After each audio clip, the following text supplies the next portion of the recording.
Excellencies, ladies and gentlemen, a very good morning to all of you at Hilton Hotel Hiroshima and to those tuning in from all over the world. I am pleased to inform you that beside all of you here, we have more than 650 online registration for today. My name is Italia, and it is my great pleasure to be your MC today. Welcome to the third Asia CCUS Network Forum, jointly co-hosted by the Economic Research Institute for ASEAN and East Asia as the Secretariat of the Asia CCUS Network and the Ministry of Economy, Trade and Industry, Japan. Last year, we gathered in Tokyo for the second forum, and we are very fortunate to be able to gather here again for the third forum. We will have a very insightful discussion today, so without further delay, please direct your attention to the screen as we hear from His Excellency Mr Yasutoshi Nishimura, the Minister of Economy, Trade and Industry, Japan.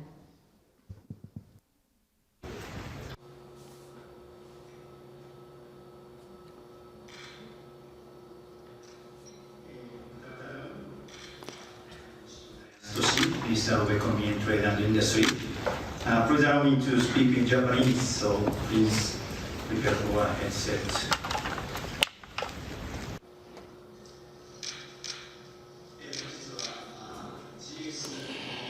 Thank you very much for your participation as a part of this series of meetings for energy.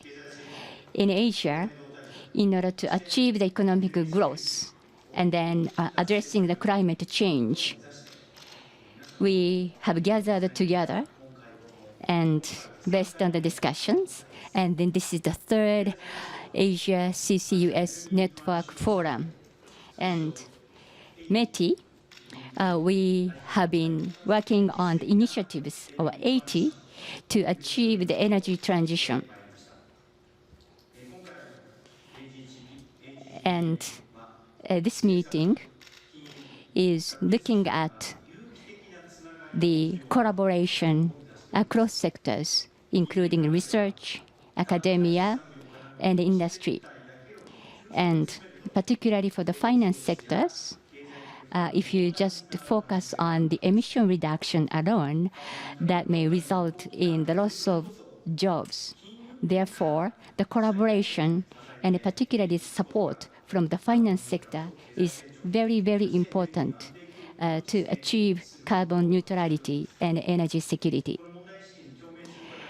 Having common this awareness, in 2021, we have Asian Transition Finance Study Group established. And then last year, the guideline for the finance transition was issued by ERIA. So understanding of the transition finance has been spreading with these activities. At this meeting, based on the concept of the transition finance, we will continue to have discussed by having the ministers in energy and then also the finance matters. And in order to have the energy transition, we need to have the wider group of collaborations. That's why we also focus on the roles of the research institute to play. And today, we would like to focus on these complicated matters from realistic perspectives by convening representatives from industry, academia, and the research institute. One of the important topics is the transition finance. And in Japan, we have finance services sectors and the Ministry of Economy, and then other relevant organizations. We have established the area-specific roadmap, and then also setting the guidelines. And then also we provide grants and subsidies to demonstration projects and the model projects. And then we have secured 1 trillion yen, over 1 trillion yen. And at the G7 summit meeting in Hiroshima, the leaders of nations have focused on the importance of the transition finance. Under that circumstances, as a member of the G7 countries, we have the GX economic, the bond, which was 1.5 trillion yen, will be issued. This is to encourage the transition finance in the private sector. And in order to promote energy transition, we need a collaboration with other Asian countries and the Middle East. And with the 80 initiatives, we have been working together with many of those nations and then started partnership initiatives with them to achieve decarbonization. Specific initiatives include, together with ERIA, we have the carbon neutrality roadmap together with other 8 nations in Asia. And then also together with the AOTS and then other relevant organizations. For the past 2 years, we've focused on the development of human resources involving more than 1,800 people in this area. For the coming 2 years, we'd like to improve the quality of our initiatives, to customize our initiatives. For example, addressing the methane that include Malaysia and other oil-producing countries. We would like to provide insights and knowledge to them. And then upon the request from the Filipino president, we also provided support for human resources development and other establishment of systems. Therefore, the concept of the energy transition is very, very important. Therefore, we have the Jarel, the Minister Jarel, who will be chairing at the COP28 this year. And then Prime Minister Kishida visited UAE, and then they discussed about the UAE serving as the global energy hub to promote the energy transition in this area. Therefore, based on that, the concept of the hub, we, METI, together with the relevant organization and counterparts in UAE, we will be concluding a joint declaration with them. By so doing, we would like to contribute to the energy security in the world. While we are combating the climate changes, we are committed to introduce various technologies and achieving carbon neutrality and economic growth and energy security at the same time. In the future, in addition to energy, we would have the clean hydrogen and ammonia, which will support the practical energy transition in Asia. Therefore, based on the declaration with the UAE, the Japan is committed to contributing our effort in this area. And then in transition finance area, we also strengthen our collaboration and alliance. So through discussions and then collaborations, we would like to also contribute to the discussion of the COP28 and accelerate the activities by the private sector. I am looking forward to have you having the productive discussions today. Thank you.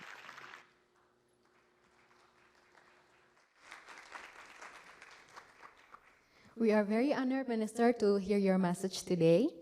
Next, I would like to welcome the President of the Economic Research Institute for ASEAN and East Asia. Please welcome to the stage Professor Tetsuya Watanabe.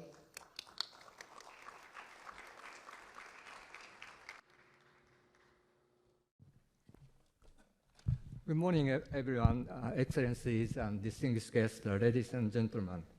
I'm very honored to extend a warm welcome to each one of you at the conference of the third Asia CCUS Network Forum. Today, various stakeholders get together to exchange knowledge and experience related to CCUS in our region with a shared goal of expediting its development and deployment. After the COVID-19, the resurgence in our economic activities has placed heightened emphasis on secure provision of energy resources, while investment in clean fuels and renewable energy sources are pivotal for the future of clean energy systems. But we must not overlook the significance of transition fuels such as natural gas and vital transition technology like CCUS, which we discussed today in detail. These technologies can significantly support in a collective pursuit of carbon neutrality by 2050. It is essential to acknowledge that the multitude of pathways and technology must be embraced to attain this ambitious mid-century carbon neutrality goal. Among these clean technologies, CCUS stands as a powerful instrument in facilitating this transition and achieving carbon neutrality, which is our common and shared goal. Here in Hiroshima, G7 leaders issued a communique this year acknowledging CCUS and carbon recycling can be an important part of a broad portfolio decarbonization solution to reduce emissions from industrial sources. Excellencies, ladies and gentlemen, it is imperative to acknowledge that there is no single solution to combat global warming and prevent a rise in temperature beyond 1.5 degrees Celsius from pre-industrial level. To chart the course toward carbon neutrality, we must consider all available technological options and mechanisms for carbon offsetting to curtail emissions. In ASEAN and East Asia, fossil fuels continue to occupy a significant share in the energy mix. Even under the carbon neutrality scenario, coal and gas power generation will continue to comprise over 40% of the power mix. The persistence of coal and gas in the energy mix by 2050 can be attributed to the relatively young age of vintage of coal-fired power plants in many Asian countries, particularly Southeast Asian countries. With an average plant age of just 11 years. Recognizing that many ASEAN nations will remain reliant on fossil fuel for the foreseeable future, it is of utmost importance to expedite the deployment of CCUS technology throughout the ASEAN with the aim of commercializing this technology by 2030. We are seeing a substantial increase in CCS projects globally in 2022, nearly doubling the figures from 2021. The total CCS project capacity reached 244 million tons of capture capacity distributed across 196 CCS facilities in more than 20 countries. ASEAN and East Asian countries hold immense potential for successful CCUS deployment, but there is still much work to be done to make CCUS an effective means of achieving our decarbonization goals. Financing remains a critical challenge for CCUS development and deployment in ASEAN. Several countries, like Malaysia and Thailand, have introduced incentives and tax exemption to support CCUS development. Joint Credit Mechanism, JCM, has indicated its availability for CCUS, albeit with a need for further guideline development. The financing framework for CCUS and CCS will continue to evolve.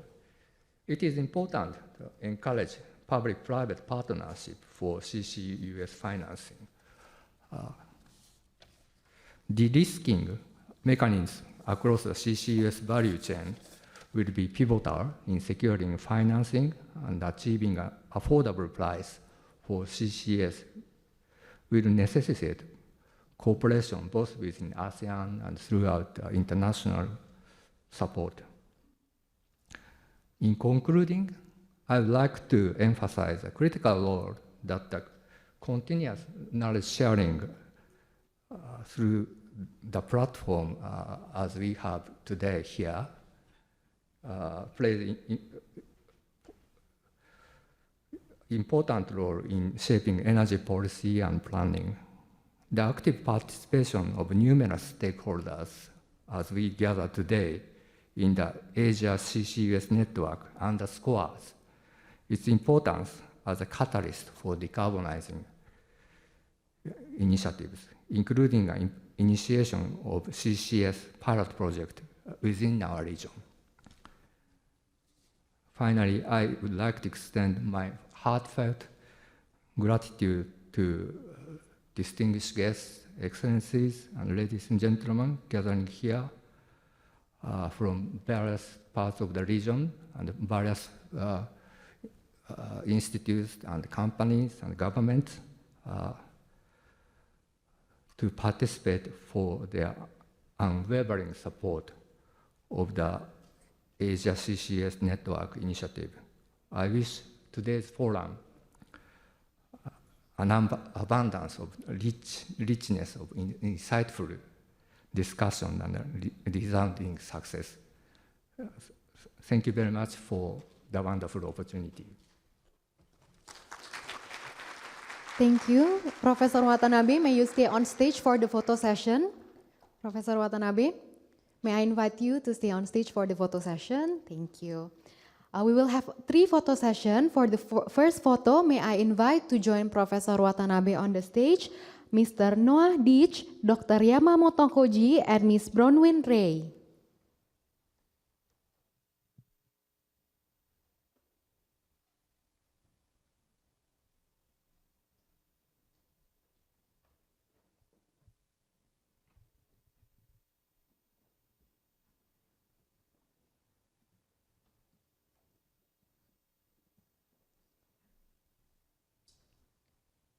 Okay, we're going to take pictures. 1, 2, 3.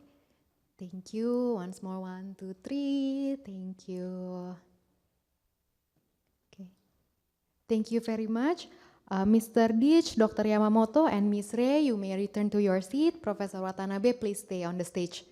For the second photo, please join Professor Watanabe, Dr. I Gusti Swarnaya Sideman, Mr. Maruyama Yasuchika, and Dr. Han Fumin.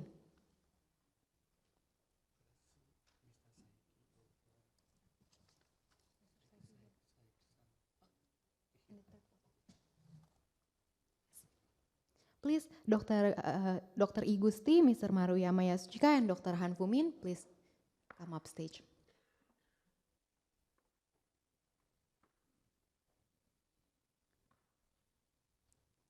Thank you. 1, 2, 3. Smile to the camera. 1, 2, 3. Okay. Thank you. Professor Watanabe, please stay on stage. Dr. Fumin, Dr. Sideman, Mr. Maruyama Yasuchika, you may return to your seat. Okay.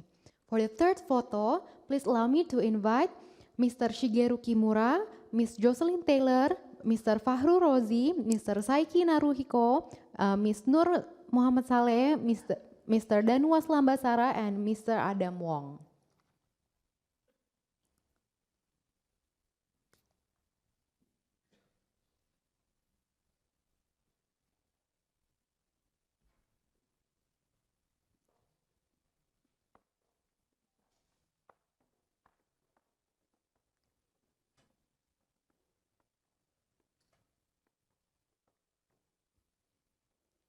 Okay. Please smile to the camera. 1, 2, 3. Smile. 1, 2, 3. Okay. Thank you. Thank you, everyone. You may return to your seat. Ladies and gentlemen, thank you for your patience. Moving on to the next agenda, we are going to hear remarks from respected key leaders across the region. Let us hear the first message from His Excellency, Mr. Justin Hayhurst, from the Australian Ambassador to Japan. Thank you, Chair, heads of delegation, ladies and gentlemen. This morning I'm honoured to speak on behalf of Australia's Minister for Climate Change and Energy, Chris Bowen. Australia substantially ramped up its climate ambitions in 2022, consistent with the new government's election mandate. We're committed to reduce emissions by 43% on 2005 levels by 2030 and to reach net zero by 2050. These targets, like Japan's and many others, are as ambitious as they are challenging, and we know we need to decarbonise in partnership, just as Australia has supported Japan's energy security and economic development over a period of decades. We particularly recognise the large level of trust that Japan places in Australia for its energy security, with 30% of Japan's electricity being derived from Australian sources. In this age of existential threats, including climate change, there is either a shared future or no future. We can only choose between shared failure or shared success. Tackling climate change is by definition a global problem requiring global solutions in finance, technology, rulemaking, and the application of private sector expertise. And one important part of Australia's effort will come from our burgeoning clean energy and decarbonisation partnership with Japan, one that builds on and reinforces our commitment to Japan's energy security, including via the supply of LNG. Minister Bowen has made it clear that Australia is working with Japan to diversify the renewable energy supply chain by developing Australia's rich natural resources. Our vast continent is brimming with renewable energy resources: solar, offshore wind, onshore wind, hydro and more. And as our Prime Minister has said, Australian minerals are vital to every nation seeking to decarbonise. Australia represents about 1% of global emissions. But again, as our Prime Minister has highlighted, if Australia can become a renewable energy superpower, then we have the potential to cut up to another 7% of the world's emissions by exporting clean energy and providing inputs to batteries and other clean energy technologies. In that vein, Australia was delighted to join as a founding partner to Prime Minister Kishida's Asia Zero Emissions Community Initiative in March 2023. As has been said here already, more than half of all emissions globally are in Asia. Australia is supporting the region's transition to renewable energy, helping countries build climate resilience and access our increased climate finance contributions. Australia believes that by working alongside Japan and others, we can play a catalytic role in the decarbonisation of our Indo-Pacific region, with many emerging examples, including the successful shipment of liquid hydrogen from Australia to Japan through the HESC pilot project. I'd also highlight the breadth and extent of clean energy opportunities in Australia, including in hydrogen, ammonia, CCS, sustainable aviation fuel, and critical metals. The Australian government is showing ambition on climate by not only decarbonising our own economy, but by supporting the clean energy transition in Asia and beyond. In that journey, we are especially committed to remaining Japan's key partner. Thank you. Thank you, His Excellency.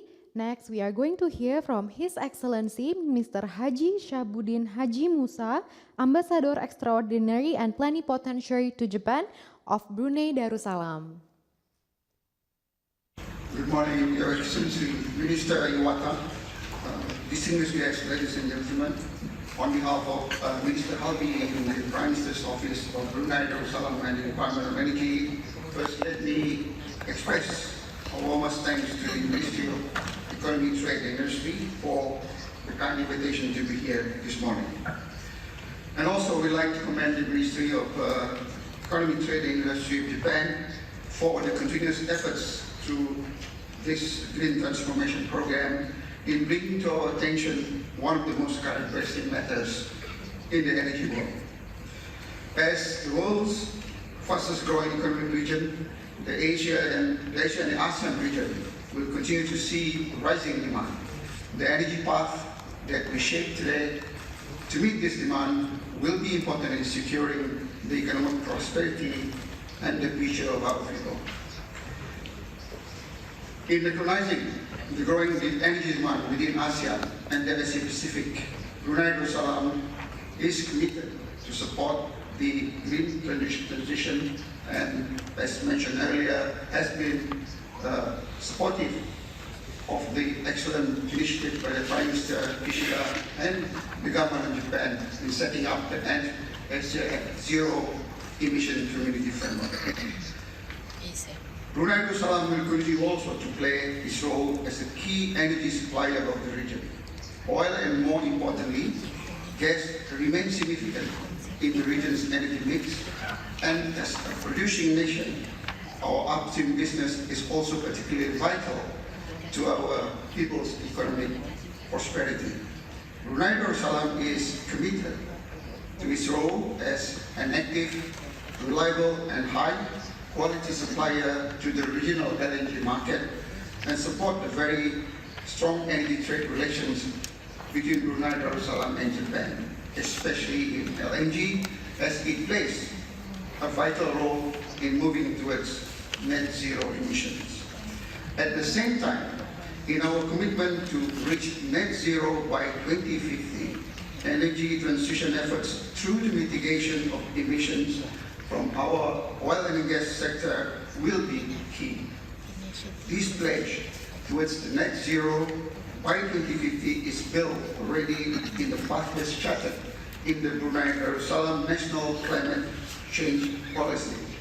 Brunei Darussalam's intends to move towards the net zero energy sector pathway to 2050 prioritizes a number of strategies which include diversification to cleaner sources, optimization of resources, and technological deployment.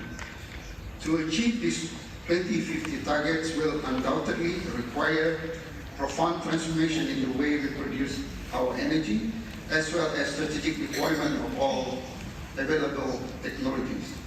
As part of the resource optimization, one of the country's efforts towards energy conservation is the implementation of our, what we call the Energy Efficiency Standards Act, that will ensure the Brunei population are able to make mindful decisions when purchasing appliances that follow the minimum energy performance standards.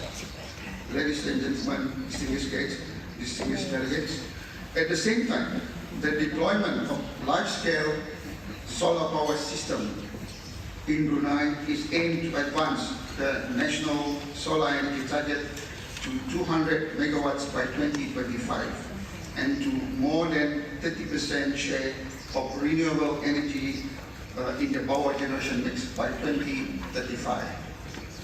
Brunei Darussalam is also currently exploring the potential of renewable energy-based connectivity through interconnection with neighboring countries, as we lie in a region with abundant renewable energy resources. The diversification of our energy base by including renewable energy sources will contribute to lowering of emissions. We have indeed seen more governments and industry players in the region that have begun to advance their respective planning and policies on the role of carbon capture, utilization and storage, or CCUS. In this regard, Brunei Darussalam is also keen to explore and understand the application of CCUS towards developing a regulatory framework in the deployment. Brunei Darussalam will continue to support the activities under the Asia CCUS Network and to work collaboratively with our ASEAN neighbors and ASEAN dialogue partners in realizing the potential of CCUS. Like what we have heard, the theme from this morning, energy transition does not just require a whole-of-nation approach, but it also warrants regional collaboration. By working together, we can pool resources, share best practices, and accelerate energy transition of all countries in this region. With that, together, we can address the challenges of carbon neutrality while ensuring current and future energy security of the region to create a sustainable future for generations to come. I conclude my statement on behalf of the Minister. Thank you very much, Excellency. Thank you, Ambassador. Now let us hear from His Excellency Dr. Insinyur Dadan Kusdiana, the Secretary General, Ministry of Energy and Mineral Resources of the Republic of Indonesia. Thank you, Chair. Excellency Minister Iwata, distinguished ministers, participants, ladies and gentlemen, it is an honor for me on behalf of Ministry of Energy and Mineral Resources of Indonesia to take part in the Tokyo GX Weeks. Thank you for the warm welcome, and in particular also Indonesia is really appreciated the leadership of Japan, in particular for the ASEAN region through the ASEX initiative. The global challenges such as climate change and geopolitical issues have underlined the urgency to rapidly transform energy systems to be more secure, reliable, and of course resilient. Numerous policies and initiatives have to be developed, including on this is the global climate financing support to respond to these challenges to ensure the rapid green transition toward the net zero emissions. Indonesia is very committed on the green economy and also for the NDC to the adaptation and also mitigation strategies. One of these through the energy transitions. To fulfill such this commitment, Indonesia has taken several strategic measures to accelerate energy transition in the country, such as the first is increasing the share of renewable energy and also including the transition from diesel to the gas. The second is we are also planning to do the early retirement of coal-fired power plant. The third is to increase the use of biofuel. Currently we are using 35% of biodiesel. The fourth is to develop the electric vehicle as well as the conversion of combustion motorcycle. Earlier this year we just launched an initiative package for EV to accelerate the development of EV ecosystem in the country. We are working together also in Japan to develop the technology of CCS and CCUS and also hydrogen. We are planning also to develop the super grid to ramp up development of renewable energy. We also maintain the electrical system stability and security. The government of Indonesia established several regulations to accelerate these transitions. Among others is regulation of carbon economics, carbon trading, follow with the implementation of carbon cap and trading within the power sectors. There is also regulation in the CCS and CCUS in upstream oil and gas activities to regulate technical, business legality and also economic aspects. For further boosting the decarbonization programs, several regulations are also being discussed and finalized, mainly is the renewable energy deal to provide legal certainty, strengthen institution and governance, create a conducive investment climate, and increase, of course, renewable energy utilization. The other one is to have the personnel regulation on CCS to accommodate the implementation of integrated CCS activities from all sectors and also CO2 cross-border transport. Excellencies, ladies and gentlemen, of course, the transformation is complex and multifaceted challenge that require a united effort on a global scale. Cooperation among nations is not merely advantageous, it is absolutely vital in the pursuit of sustainable and clean energy future. I thank you for this.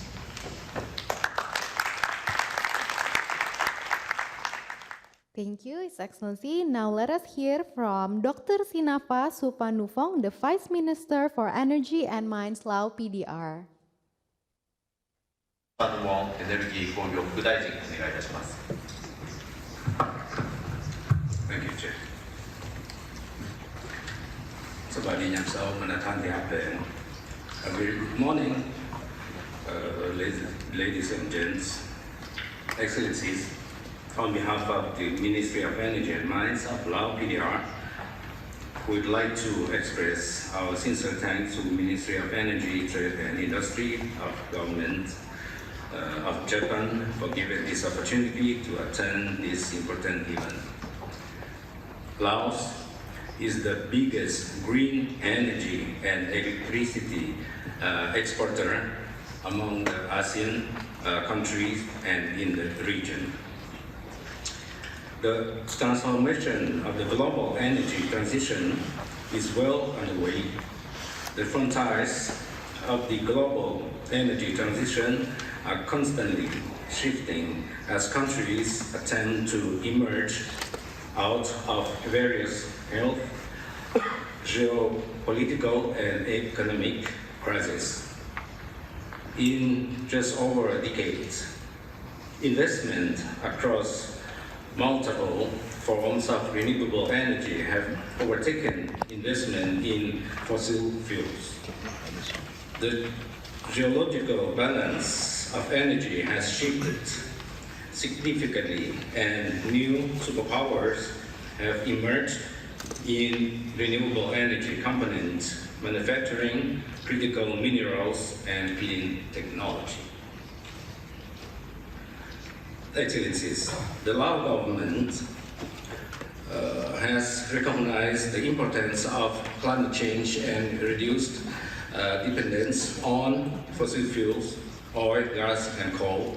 The government has undertaken the promotion of development of green hydrogen and has set up goals and the key policy drivers of energy transition, improved policy of governance, develop a comprehensive policy framework for green hydrogen and green ammonia production, and promotion of electric vehicle, a priority in promoting green growth and addressing climate change mitigation. In addition, the NDC's conditional mitigation measures call for net zero emission by 2050 and aim to promote the renewable energy as well as EVs and biofuels. Although greenhouse gas emissions from the energy sector are not as large as those from agriculture and forestry, emissions from coal-fired power plant for export and from transportation sector, which consumes crude oil, are a challenge. We are now implementing our A5 energy strategy of Laos. Affordable, accessible, abundant, advanced, and availability of zero emission. The government's direction to low and decarbonization measures energy-saving law and decarbonization of energy demand structure to conserve, lower and decarbonize the energy demand structure of industry, transportation, and civilian use of petroleum and other fossil fuels, and conversion of energy supply to hydroelectric and renewable energy source in the country to switch to electricity generated using domestic renewables as sharing green energy source with our ASEAN communication, the communities through the energy transition. We wish the Tokyo G8 Week success, bring together green, bright, and prosperity. Thank you so much for your attention.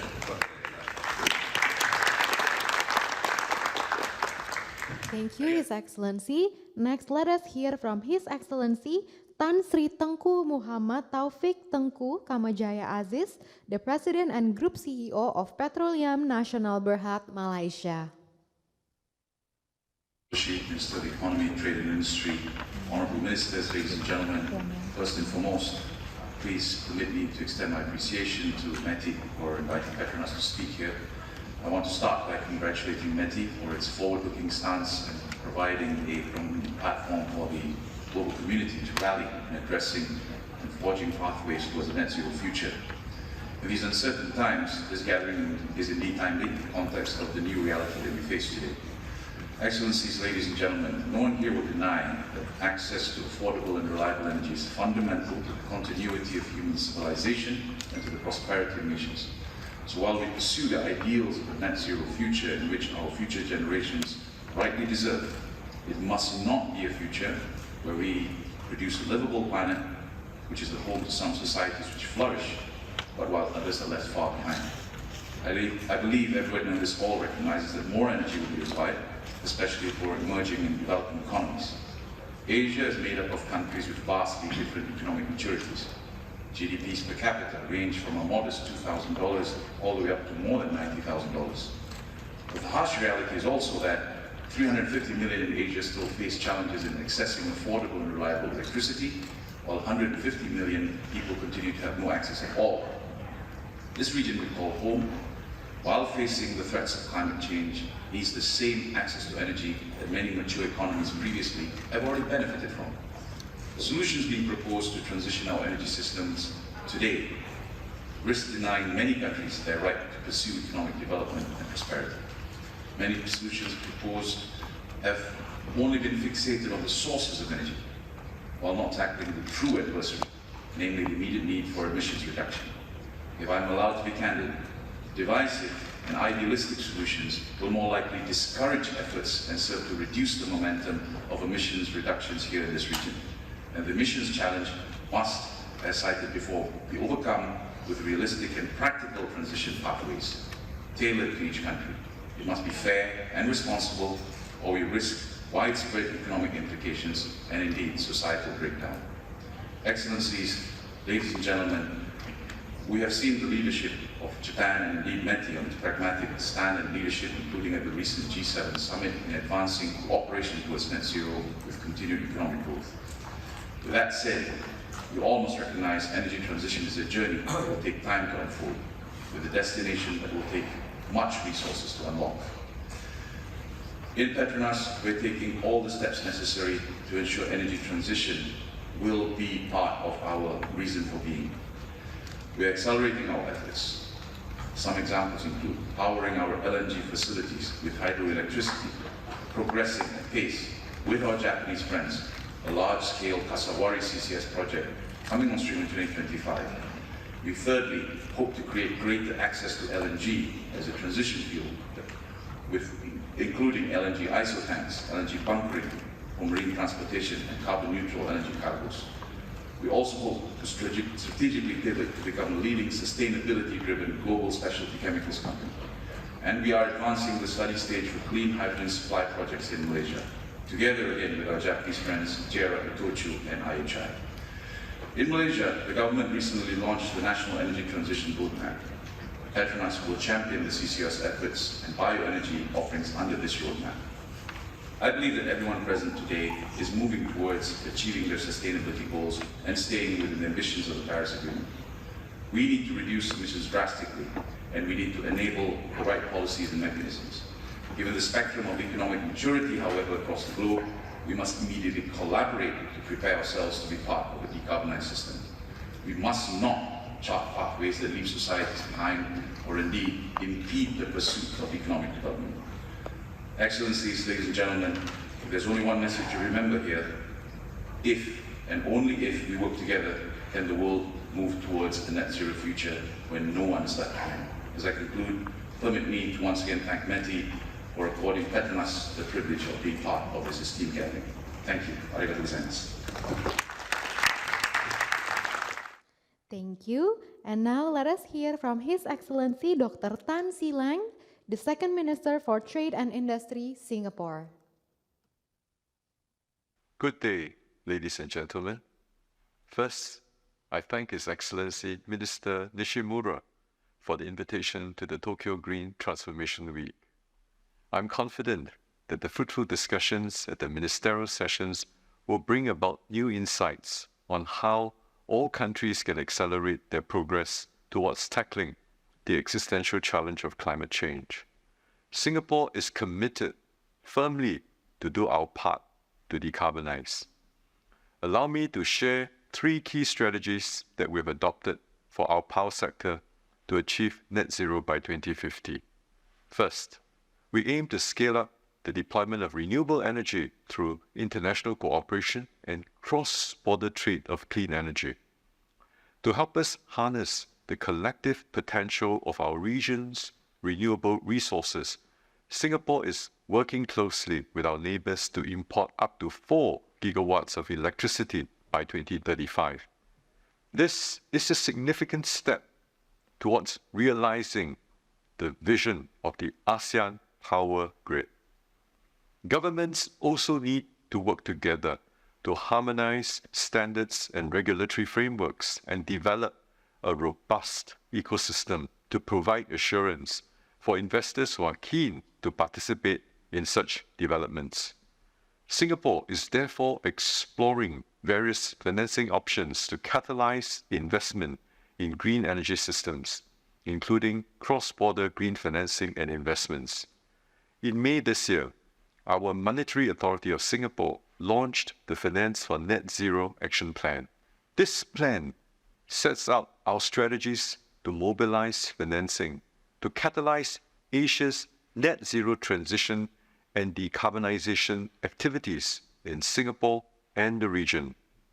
Second, we are collaborating with industry and academia on research and development efforts for emerging low-carbon technologies such as hydrogen and carbon capture, utilization, and storage. Last year, Singapore launched an expression of interest to develop a low or zero-carbon ammonia end-to-end solution for power generation and bunkering. The EOI attracted healthy interest from our industry, and we're currently evaluating the proposals. Singapore is also investing an additional 129 million Singapore dollars through our low-carbon energy research funding initiative to support R&D projects in low-carbon technologies, such as new innovations in carbon capture and storage. Third, even as we aspire for emission-free energy, we should continue to ensure investments are made across the natural gas value chain. Demand for natural gas in Asia is expected to continue rising beyond 2030. Countries need to work together to ensure natural gas supply chain resilience and safeguard energy security, even as we pursue decarbonization. We cannot ignore the value that natural gas provides as a transition fuel in a region that is still heavily reliant on coal. We must continue to invest in gas infrastructure and in the deployment of hydrogen-ready power generation plants, which can accept a blend of hydrogen and natural gas for now, but to be able to switch to being fully powered by hydrogen in the future.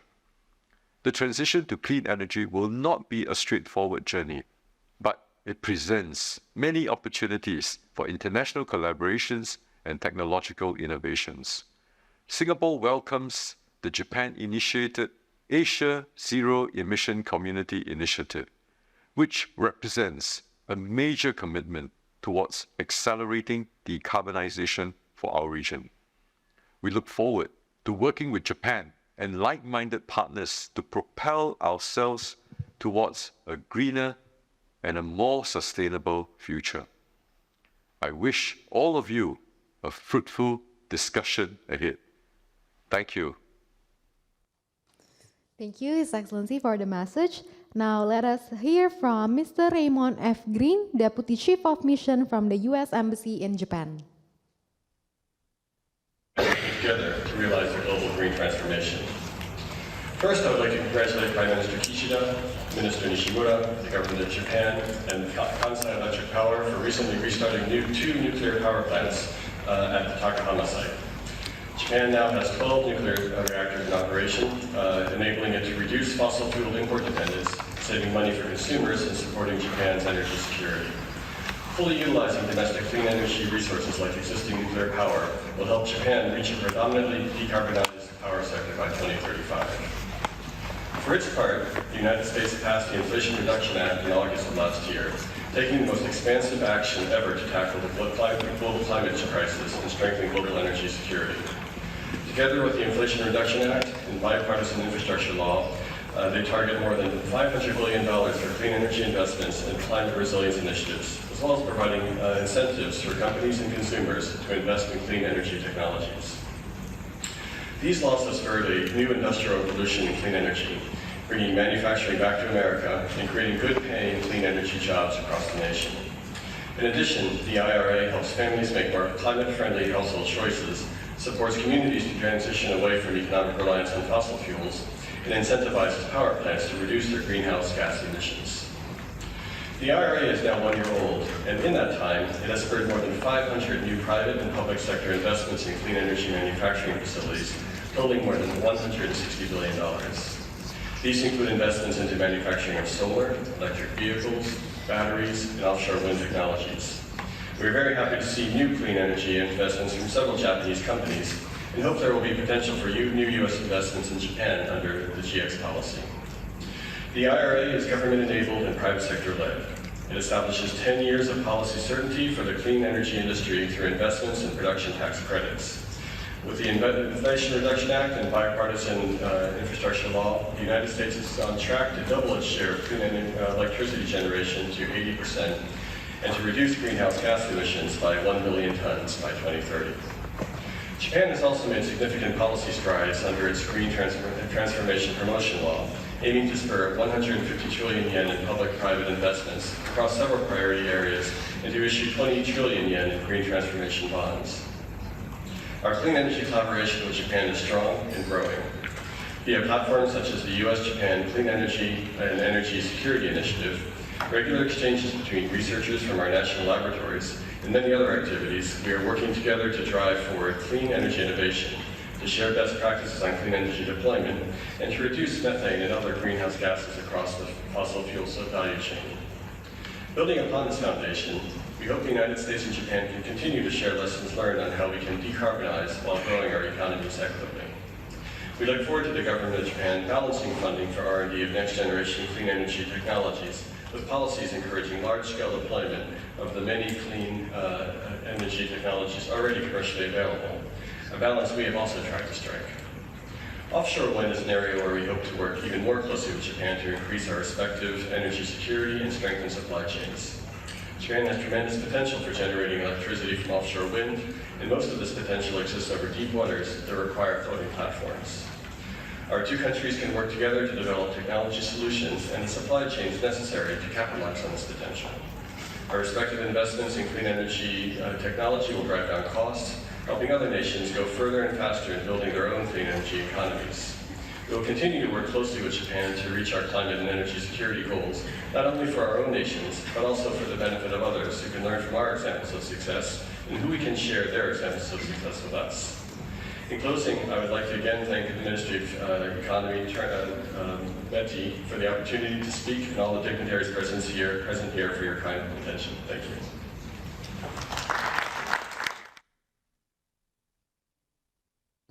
Thank you. And now let's hear from Mr. Nguyen Duc Min, Charge d'Affaires at Interim of the Socialist Republic of Vietnam in Japan. Ladies and gentlemen, climate change has truly become the greatest challenge to mankind, impacting and taking a heavy toll on economic development, people's life safety and health, social, food, water, and energy security.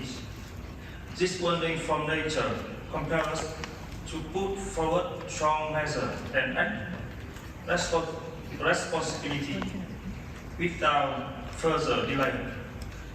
A global and universal approach with breakthrough, comprehensive and innovative solutions, including green transformation, become inevitable. As a representative of our minister from Vietnam, I wish to share with you 4 proposals. Firstly, our approach should be collaborative and inclusive. No single government or organizations can tackle these challenges in isolation. This requires international partnership across all countries, sectors, and industries. Vietnam is also committed to making its best contributions to both respond to climate change and foster economic development, to grow and ensure an ever better life for its people, while contributing responsibly alongside the international community. Vietnam is one of the 30 countries having submitted the nationally determined contribution plans, and also one of the 3 first developing nations joining the Just Energy Transition Partnership on December 2022. Secondly, green transformation, climate change response, and the restoration of the nature must become the heart and highest priority in all development decisions for all countries. They must form the highest ethnic standards for all levels, sectors, businesses, and citizens. At COP26 held in Glasgow, Vietnam made commitment to achieve net zero emission by 2050. Vietnam is determined to pursue the transition from fossil energy sources to green energy, reduce greenhouse gas emission, and combat climate change. Thirdly, the need of assisting developing countries with green technology, green finance, green management, training of green human resources is critical in ensuring the success of green transformation. We must foster an environment of cooperation, information sharing, exchange of practices, and collective actions. Fourthly, we totally agree with your arguments that innovation and digital transformations is the engine that drives the green transformation. We must promote cooperative in research and development, sustainable technologies, and harness the power of innovation to find together new and greener solutions to our pressing challenges. All that we do must be nature-based and people-centered, for they are the actors and drivers of sustainable development and green transformation. For Vietnam, renewable energy accounts for 54% of the national energy mix, including 29% of hydropower and 20% from solar and wind energy. Vietnam has set the goal to reduce methane emission by 30% in 2030. This commitment has been made in COP26, increasing the renewable shares, including solar and wind power, by 20%, and reach quick emission by coal-fired power plant in 2030. Ladies and gentlemen, our world is a critical juncture, and the choices we make today will shape the future generation to come. As leaders and representatives from each country, we have a unique opportunity and a profound responsibility to champion this cause. Let us work together with determination and purpose to ensure a green, sustainable, and prosperous future for all. Thank you very much. His Excellency Mr. Nishimura Yasutoshi, Minister of Economy, Trade and Industry, Japan. Professor Tetsuya Watanabe, President of the Economic Research Institute for ASEAN and East Asia. Excellency, ladies and gentlemen, on behalf of the Ministry of Mines and Energy of the Kingdom of Cambodia, I extend a sincere appreciation to our host for organizing this event today. The Asia CCUS Network represents a collective regional shift to carbon neutrality. Taking into account each country's distinct circumstances, it recognizes that multiple approaches are crucial for an effective energy transition. As we convene for the third Asia CCUS Network Forum, the Royal Government of Cambodia is grateful for this platform's ongoing role in fostering regional discussions and championing action plans focused on carbon utilization and storage. Let me begin by emphasizing Cambodia's commitment to addressing the climate crisis. The Royal Government of Cambodia acknowledges our shared responsibility in this global endeavor. We all have a part to play, especially as many of us, including Cambodia, remains highly vulnerable to the impact of climate change. We have ratified significant major global climate agreements, including the United Nations Framework Convention on Climate Change. Our submission of the intended nationally determined contribution in 2015 highlights this dedication as we aim to reduce emission by approximately 42% by 2030. Today's forum holds particular importance for Cambodia as we seek insights from other nations on leveraging carbon capture, utilization, and storage technology.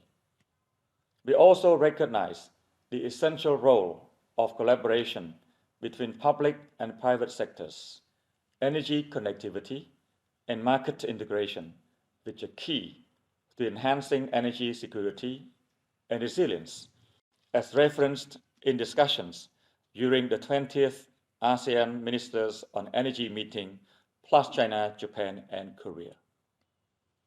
As we confront the challenges of our time, climate change, energy efficiency, and the evolution of our energy landscape, the focus is no longer on if we adapt, but rather on how we progress. Cambodia is progressing towards a sustainable energy future. In 2022, in installed capacity terms, our energy mix consisted of 62% renewables, including hydropower, solar, and biomass, and only 38% fossil fuels. Our 2022-2040 Power Development Plan represents a pledge to a diversified energy strategy. Our objective is clear: building a sustainable energy model while delivering affordable and reliable electricity. This includes expanding our national energy infrastructure, increasing our renewable energy capacity, and leveraging regional power networks. Through a collaboration with JICA, a recent memorandum of understanding charts our path to carbon neutrality. This roadmap specifies our primary energy goals, details vital technologies for for transition and necessary policy and structural reforms.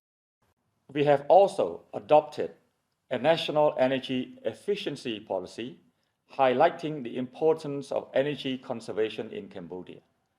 This policy centers around refining energy governance, developing skills training, and the reduction of end-user energy prices. In conclusion, while we celebrate our achievements, we acknowledge the interim role of fossil fuels in our energy matrix. As our reliance and that of our regional partners continues, it is imperative to harness these resources responsibly. Embracing technologies like efficient carbon capture and storage, coupled with forward-thinking regulations, remains key. It is gatherings like this forum that offer the collaborative wisdom and partnerships essential for such ambitious endeavors. Finally, let me say that I'm honored to share this platform with the esteemed ministers and experts from the ASEAN community. The shared expertise and insight presented here today hold the promise of pioneering decarbonization effort across Asia. To re-emphasize our commitments, Cambodia is open to new technology, to building international partnerships, and encouraging public-private alliances to pave the way for affordable energy access, energy security, and sustainability in our region. In closing, I trust this forum will deliver insightful discussions and tangible outcomes. My best wishes for an enriching exchange. Thank you.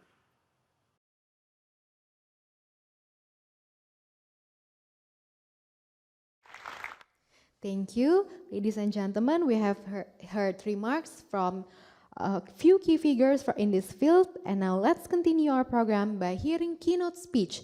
The first one will be about CCS potential in Southeast Asia. Let us hear from the Executive Director of the International Energy Agency, Dr. Fatih Birol. Distinguished guests, dear colleagues, I want to first of all to thank the Japanese Ministry of Economy, Trade and Industry, as well as to the Economic Research Institute for ASEAN and East Asia for the invitation during the opening of the third Asia CCUS Network Forum. Dear colleagues, when we look at the last several years, it is fair to say that the deployment of carbon capture, utilization, storage, CCUS as we all call it, has been well behind the expectations, unfortunately. But what we see in the last 1 or 2 years, that there is a growing momentum, significantly growing momentum. As things stand now, our databases show that there are over 500 projects in various stages of development across the CCUS value chain.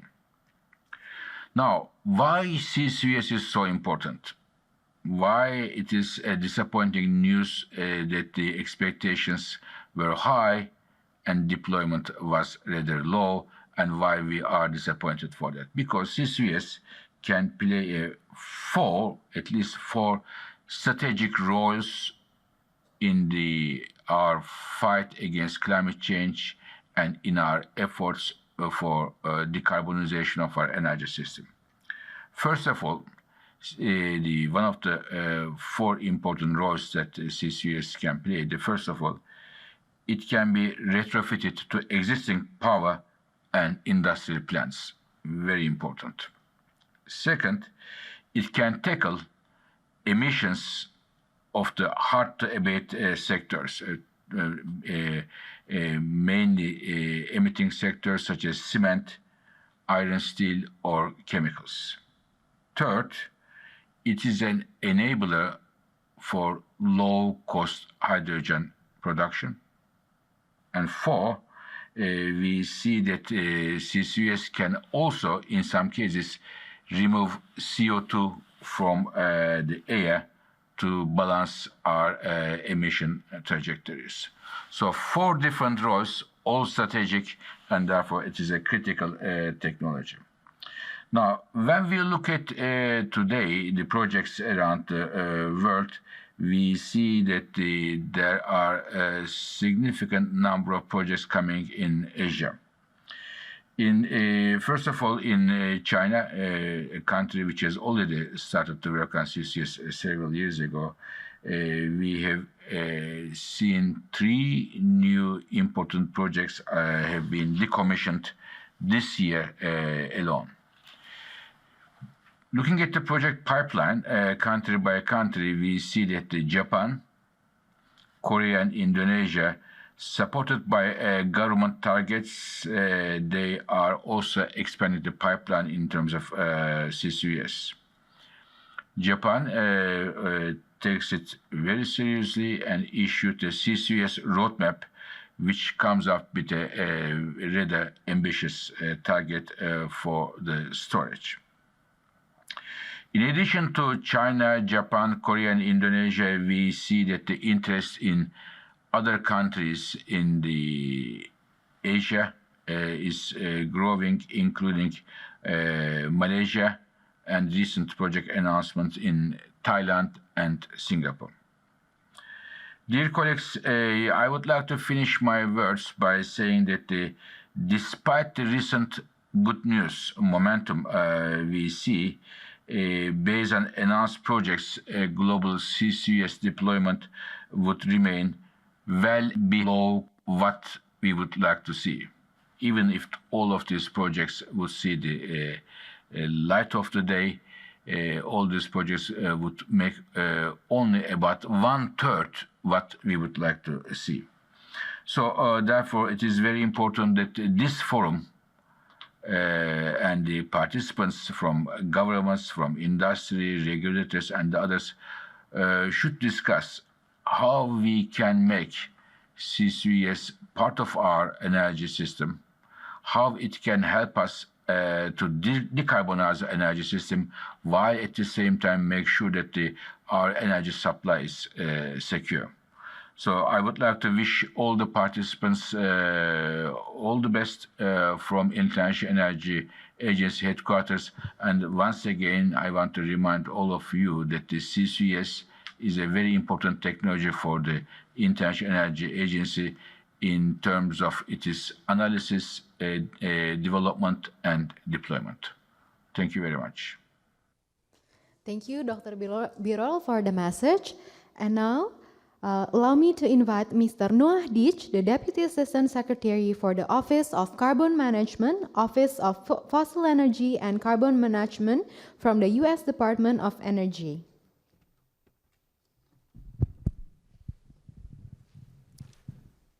Thank you. Good morning, everyone. Thank you for the opportunity to speak here. Thank you to our colleagues from Japan, from all across the region who have made the trip. I want to start with just a note of gratitude to everyone for taking the time and investing in making this forum something that is so valuable and helps move the field forward. What we are working on here is incredibly important, and as we've heard throughout the morning, it's not easy. And I think only by having venues like this to be able to share knowledge, to help each other out, will we be able to move as far and as fast as we need to.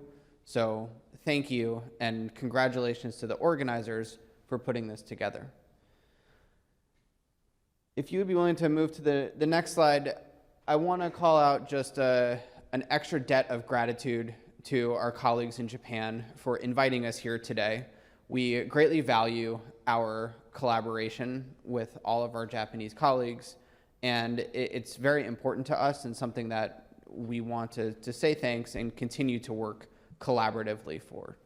On the next slide, what I would like to do today is share a little bit about what we are doing in the United States. It's a very exciting time to be working on carbon management in the United States because for the first time ever, we have a policy framework that makes carbon capture projects investable. We are very optimistic that in the next few years, we will see a significant growth of projects, not just planned, but actually working. We hope to invite folks in this room to come to the United States and see carbon capture in action at scale. I also recognize that this is the American approach to carbon management policy, not necessarily the approach that we recommend everyone take. What matters is that we do get started and that we all find our own ways that are appropriate for our own local context to move forward.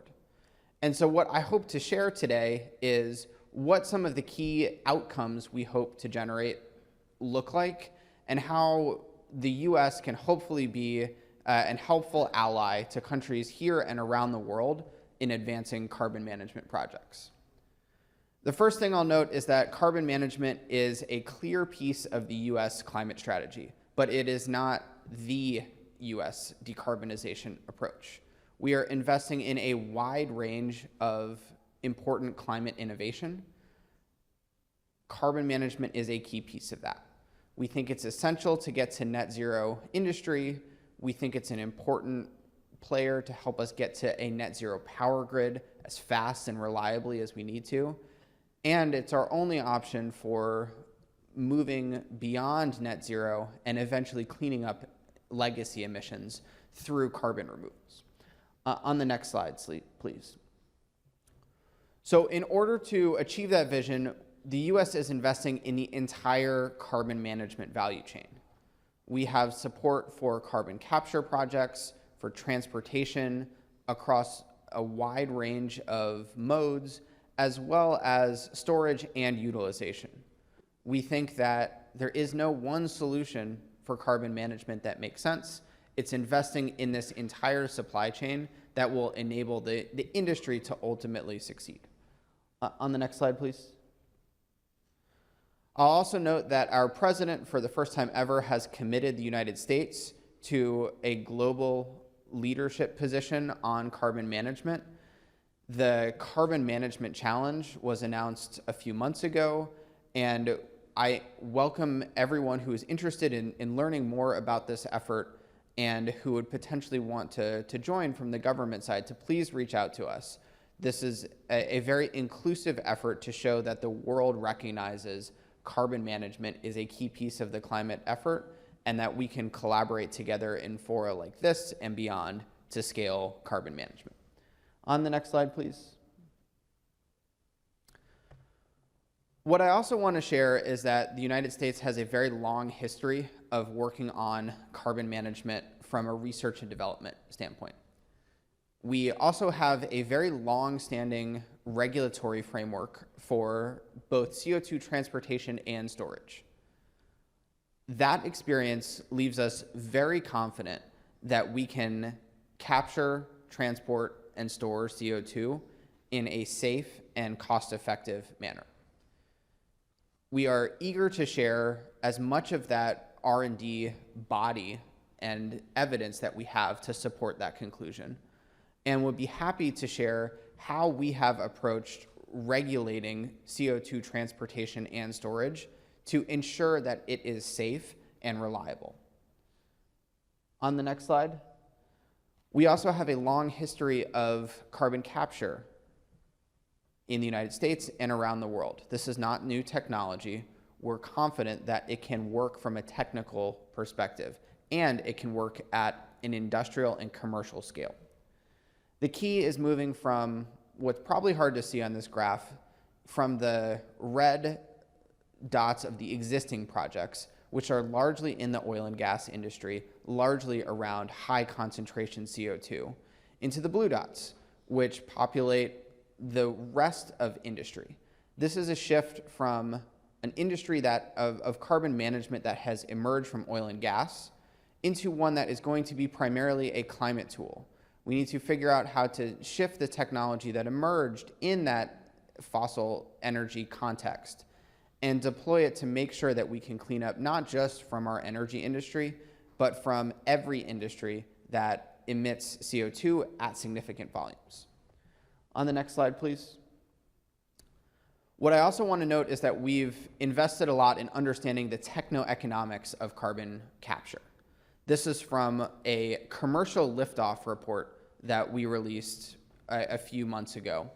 And what it shows is that if you look at CO2 capture applications, it's already very economic compared to the existing policy framework in the United States at high purity levels.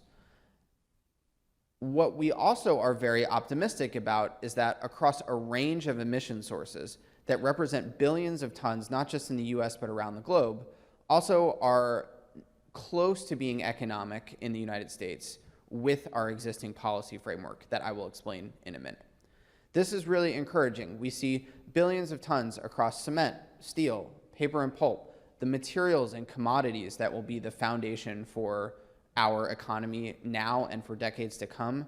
We can manage these emissions with existing technology, and that's a really important opportunity for us to build on. On the next slide, and actually if we can skip to the one after that, what I want to talk about on the next slide, please, is we now have a policy framework in the United States that we think can enable that beginning section of carbon management projects to actually come to reality. So if you would actually just click through, sorry, the text will come up here. The heart of our policy framework in the United States is a tax credit called the 45Q tax credit. This, again, as our Deputy Chief of Mission mentioned earlier, is a government-funded but industry-led program. It's entirely voluntary, but it offers a really significant subsidy of $85 a ton for point source carbon capture, $180 a ton for direct air capture. That is an uncapped incentive, and so it's entirely up to industry about how to take advantage of that credit. What we are observing in the United States is that where industry is starting is on that high concentration CO2. Ethanol fermentation, steam methane reforming to produce hydrogen, these are the types of sources that produce really pure CO2 and likely will result in hundreds of millions of tons of CO2 capture in the United States. We think that that will be really important for establishing the infrastructure for transportation and storage, as well as building human capital around financing projects, around regulating them in a robust way, and in supporting communities to develop the workforce around carbon management. That's because what we believe is the really important next step is funding for actual demonstrations of the lower concentration, but more important for our climate strategy of the cement, steel, heavy industry in the power sector. That's where the $12 billion or so of funding from the bipartisan infrastructure law comes in. We have funding to support half dozen full-scale projects to do integrated carbon capture, transportation, and storage, as well as funding to build out carbon capture pipelines, storage facilities, and specifically to support the emergence of carbon capture associated with hydrogen production and direct air capture. The last thing I'll note is that we also have additional subsidies for carbon removal and carbon utilization, both from the state government level in the US, as well as from the corporate voluntary world. And we think that collectively, this entire, albeit voluntary set of incentives is going to drive the entire carbon management value chain to have a handful of projects in the US. And now we can go kind of quickly through these next slides, because what I want to show is that we are at an inflection point in the US. We expect that there will be a significant quantity of CO2 that is economically possible to manage. And if you actually click through this slide, it will show a little bit how when we model this out, what we see emerging in the United States is a network of carbon hubs. That there are specific geographies that have concentrated CO2 emissions, there are specific geographies that are well suited for storage, and that with relatively few pipelines or other types of CO2 transportation, truck, rail, ship, etc., we can connect those carbon hubs together and lead to hundreds of millions of tons of capture within a decade. On the next slide, what we see is that we are not there yet, but we're getting there. There are hundreds of millions of tons of projects that have been announced. And what the key for us will be is to make sure that we can see those projects to fruition. Where I want to leave folks today is that all of that is going to create an enormous opportunity for us to learn. And what we hope to do from the United States perspective is to share what we are learning and help others develop their own carbon hubs as quickly and effectively as they can from their local contexts. If you could go to the next slide, please, and actually the slide after that. I think what we all recognize here is that even with the significant funding that the government has made available, we're going to need hundreds of billions of capital to actually make these projects happen. And that is where it gets really challenging and where the United States alone is not going to be able to deploy the capital needed. We're actually fairly limited to support projects in the United States geographic area with our subsidies. And so what we really hope to do, if you go to the next slide, is translate what we are able to learn into efforts that can be scaled globally. And our hope is that through efforts like the Carbon Management Challenge and through efforts like the Carbon Removal Launchpad, the other multilateral and bilateral efforts, whether it's the Clean Energy Ministerials, CCUS Initiative, the Mission Innovation CDR vertical, is that we're able to share our knowledge and that we're able to collaborate together. We hope to be able to work on specific projects so that companies from across the world can all collaborate on projects, and that what that will lead to is over time the ability to marshal more finance for these projects internationally and for us to be able to reduce the cost and accelerate the deployment of these globally. With that, what I'd like to do is conclude and say thank you again. We are eager to talk with stakeholders in this room about how the US can be an ally in advancing carbon management projects.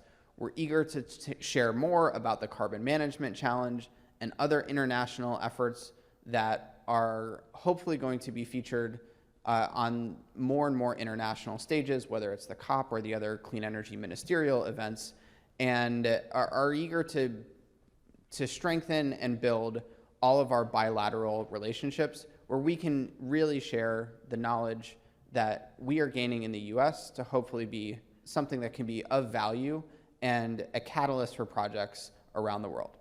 With that, thank you all and appreciate you inviting me and including me in this event.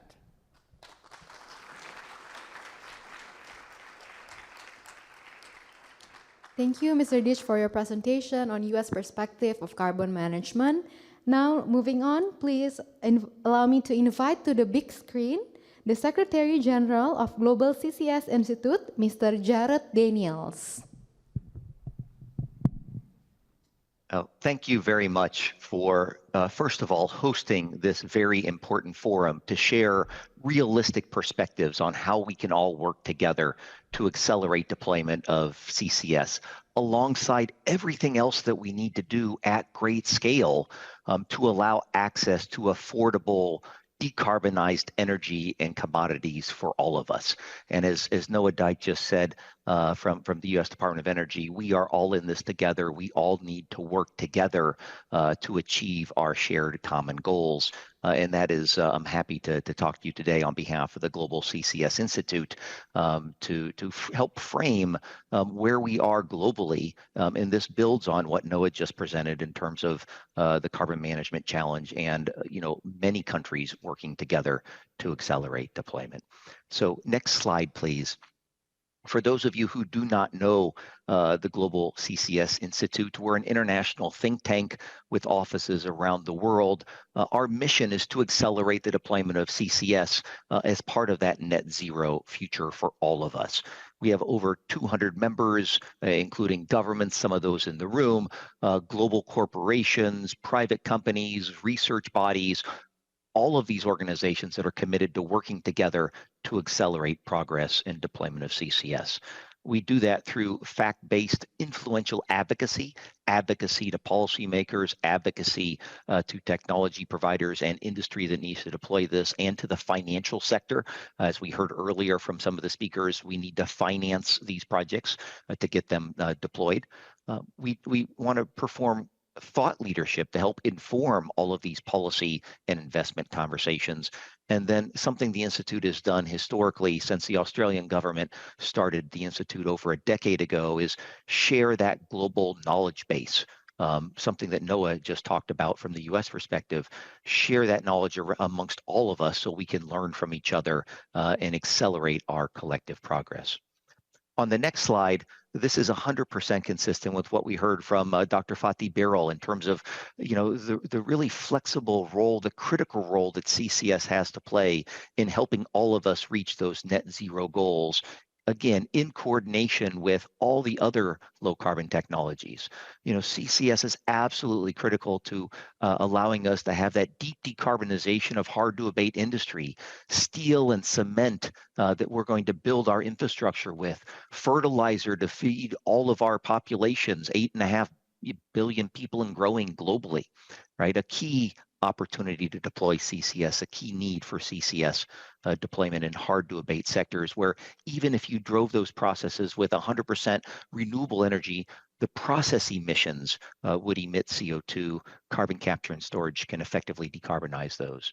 As we heard from Fatih, enabling the production of low carbon hydrogen at scale now, we can begin to build out that hydrogen infrastructure with hydrogen produced from hydrocarbons integrated with carbon capture storage. In the stationary electric power sector, to provide that resiliency and reliability to help firm some of the intermittency we see from variable power generation sources. And finally, to deliver net negative emissions as well through direct air capture or bioenergy with CCS. So those are really the high level takeaway of the appropriate role of CCS alongside everything else we need to do. On the next slide, Fatih mentioned this as well. We see this growing ambition and activity for the number of projects year on year, tremendous growth. Just look at the shape of the curve. We will put out our next update of our annual status report. And again, you will continue to see that exponential growth. I don't need to dwell on the numbers, but everybody that's been working in the CCS community for many years is very much excited about this. We expect this trend to continue. We're seeing this trend to continue.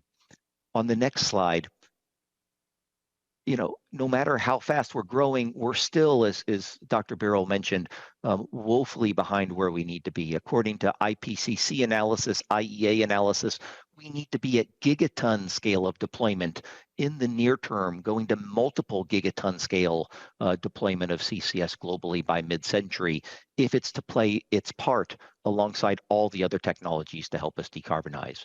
This will be, on the order of a 25-fold increase in terms of the number of current projects and capacity operating today, 3 or 4 times the amount of projects we see in the pipeline that show promise. And as I mentioned, CCS is required across a wide diversity of industry. That is abundantly clear. And it's that flexibility and breadth of application that makes CCS such a powerful tool. But to do this, we need stronger policy to accelerate the deployment and accelerate the investability in CCS. As we heard from Noah at the US, lots of strong policy in the US, but more is needed for all of our countries to have success.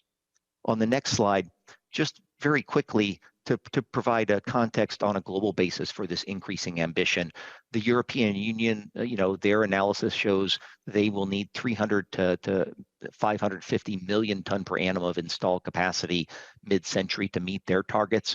They have a near-term goal of 50 million ton per annum of storage developed by 2030.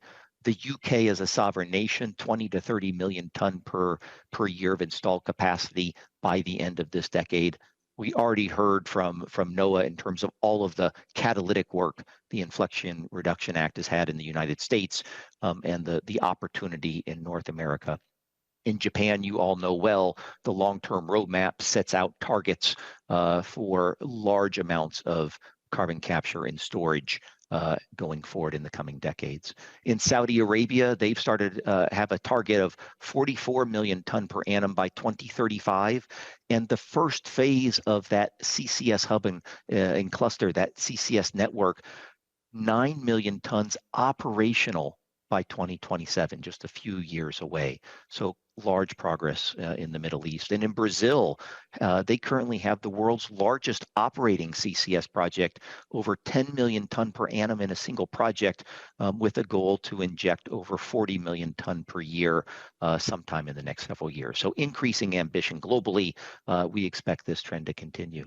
On the next slide, in terms of developments that are driving this, there's the Net Zero Industry Act, strong policy in Europe, many policy tools, investment in R&D through the Innovation Fund, and a large number of projects.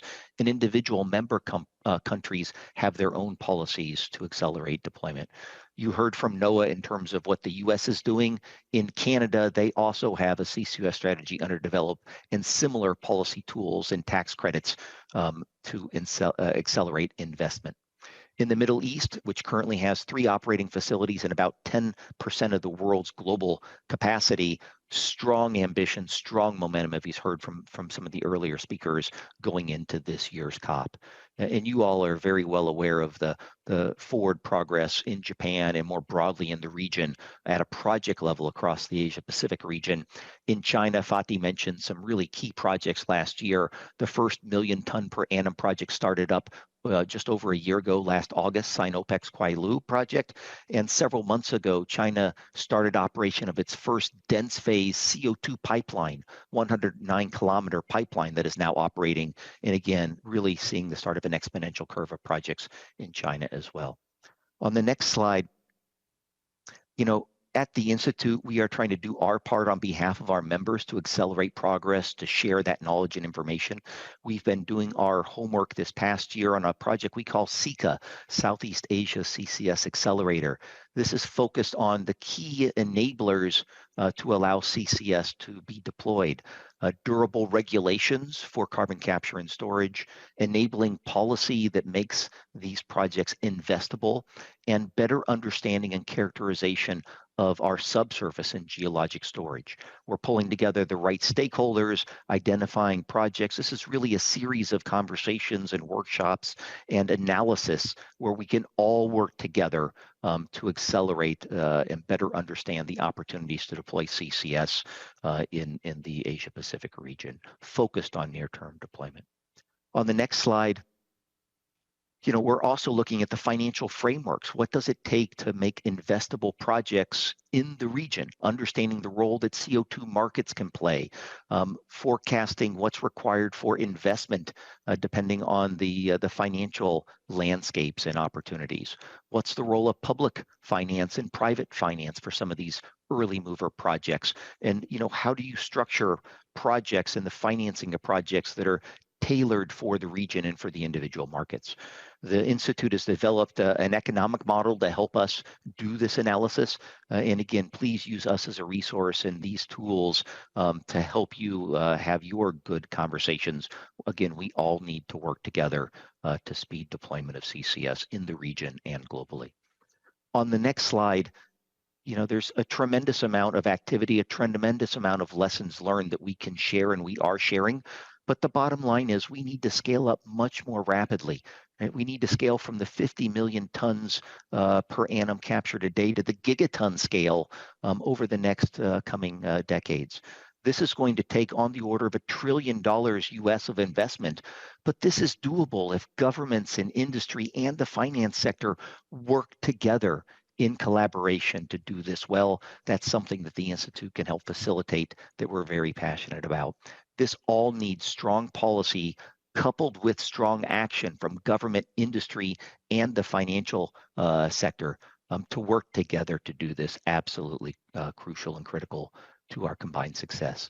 On the next slide, again, at high level and in summary, we need to define the appropriate role of CCS and carbon dioxide removal in meeting our national targets alongside everything else we need to do at climate relative scale, provide long-term high value on the durable storage of CO2, work to speed the progress of understanding the suitable and best storage opportunities in many of our regions, develop specific laws and regulations for carbon capture and the durable geologic storage, identify opportunities to find economy of scale through CCS networks and shared infrastructure, shared transport and storage infrastructure that can help all of us to find the best possible path forward. And again, all of this to enable investment.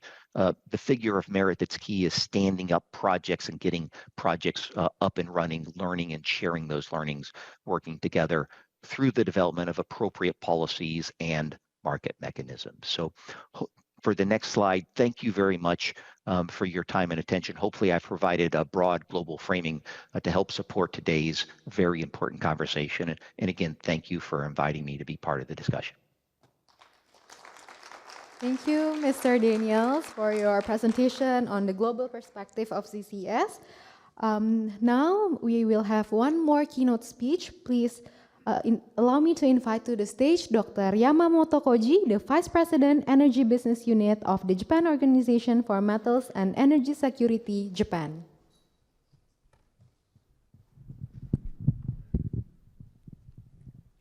Thank you very much for the introduction. And Excellencies, distinguished guests, ladies and gentlemen, I'm very happy to come here to speak about some progress of us. Last year, I have made the speech about what we are doing, what we can do. And this year, I can speak some update, some achievement we have made, and what we are doing now. Okay, please go to the next slide. Okay, JOGMEC. Its name is Japan Organization for Metals and Energy Security, and as this name indicates, our prime mandate is energy security of Japan. But now we recognize that this mandate, energy security, cannot be achieved by ourselves, Japan, because Japan is an importer of energy. Most of energy relies on the import, and so a global and international collaboration is quite necessary. And at this time, at this moment, a new task of us is achieving the carbon neutral target.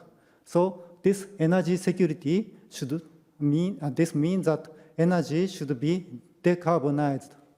And this new task should be effective under the condition of international collaboration, and this target should be shared with our neighbors. Okay. So especially in Asian area, CCS is quite an important element of energy security and carbon neutrality. In this area, the growth of economy and the population will continue for several tens of years in the future. And people have a right to have prosperity and happiness. So people should access the sufficient energy. So the carbon energy security and carbon neutrality should be achieved simultaneously by CCS. It is what we are thinking.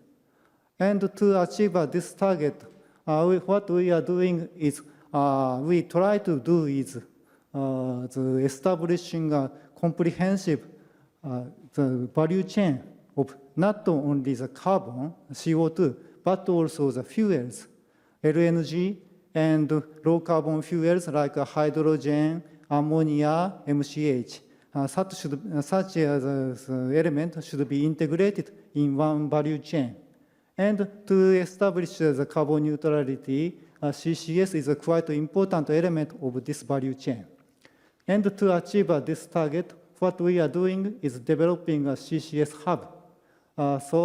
Some geological surveys and developing and the operation and such as operation, such the task are supported by us. And carbon also to position the CCS in the economical system. Monetizing the CCS is necessary. So one possible way is a carbon credit should be made from CCS. What we made was, maybe you can have this handbook. Carbon credit handbook was made by us this year. So this carbon credit this handbook may help to monetize the CCS. Another thing is what we are doing is the transboundary CO2 transport, because the CO2 should be exported from the emitter and to the possible CCS hub countries.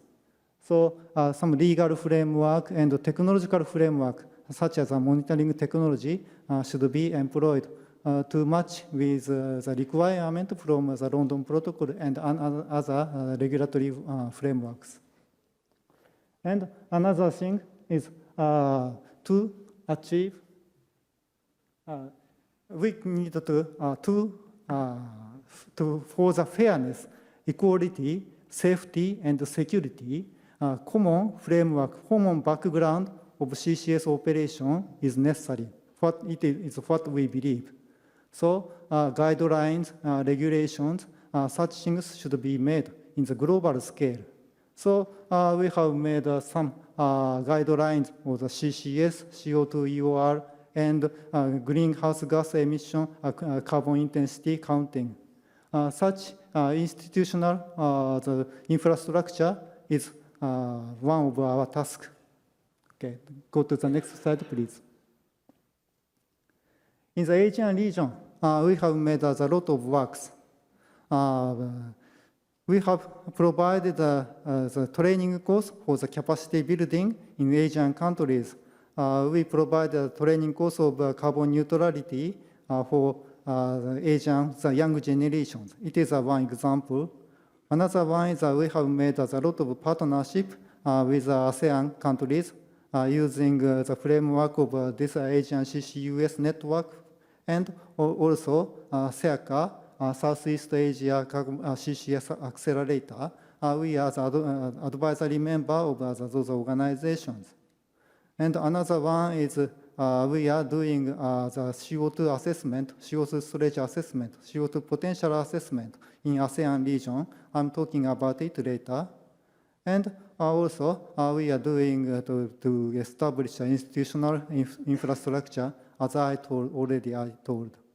So with each country, for example, with Malaysia, we have signed the MOU with Petronas and conducted a joint study of CCS for the carbon from the high carbon concentration and natural gas. Already such an operation was, such a study has been started with Petronas. And another example is with Indonesia.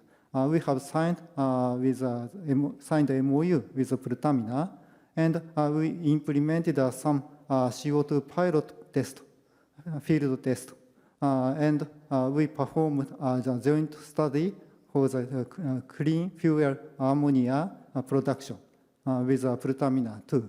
Such things will be told later. And also a new partnership with Vietnam was signed recently. Please go to the next slide. Okay, this is an example of our task, what we did. Regional CCS screening for the suitable CO2 storage site in the Southeast region has been made. This effort was divided into the two phases. The first phase, using the local data set and international data set, we chose some candidate site. Finally, we selected the 13 candidate sites. So in the second phase, we have made some more detailed studies. To select those 13 candidate sites, we consider the access to the CO2 sources, CO2 emitters. So in this map, there are 13 sedimentary basins that are high potential CCS site. And this result have been made public in the ASEAN CCUS Network the virtual knowledge sharing conference. Okay, go to next slide, please. And it is an example of a partnership with Indonesia. Last year, with Pertamina, we have made the joint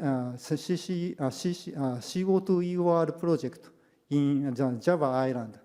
It was the first CO2 injection in Indonesia, and this was a relatively small project.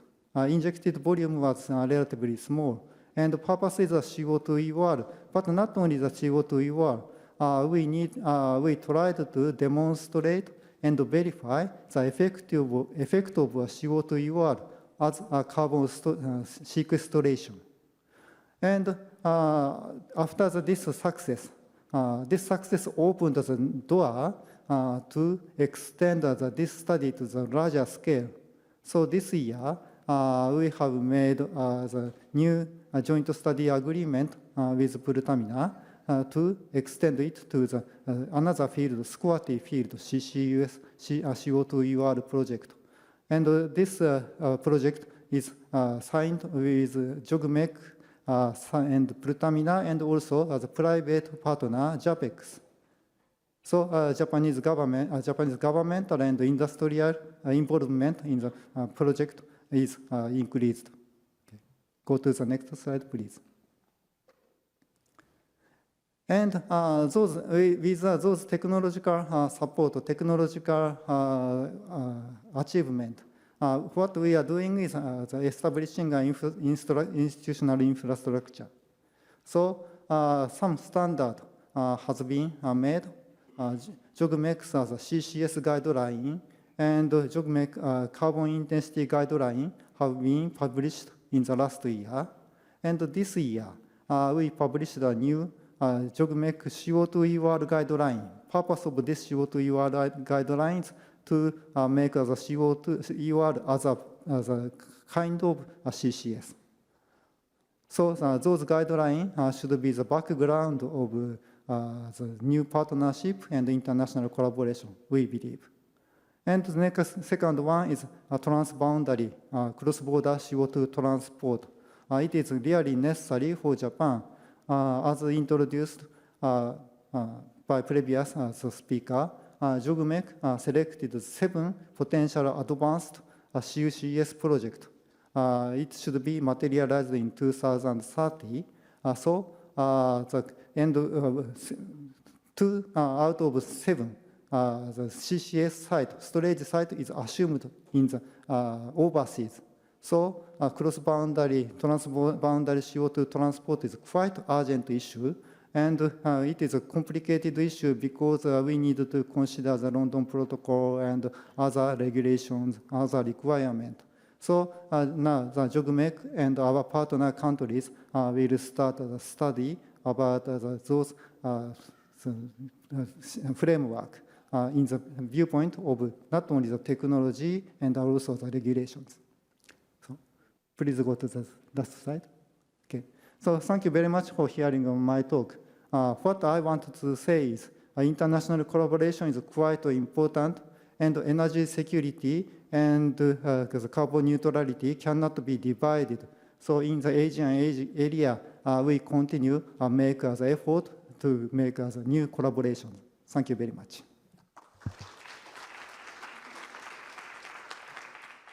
Thank you, Dr. Yamamoto, for your speech.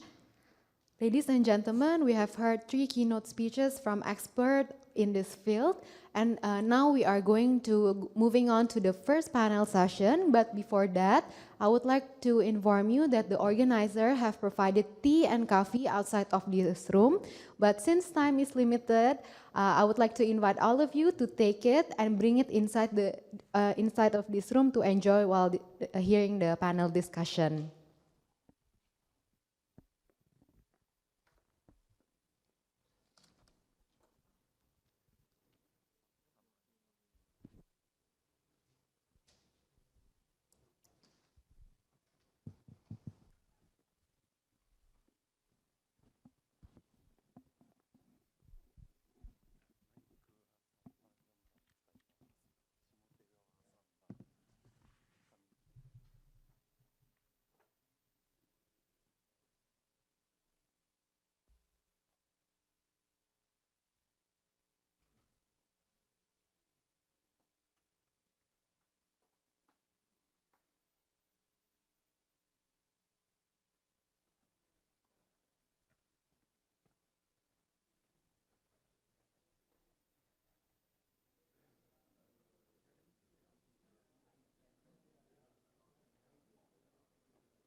Ladies and gentlemen, please allow me to invite all of you to come back to the room as we are going to start the next panel session.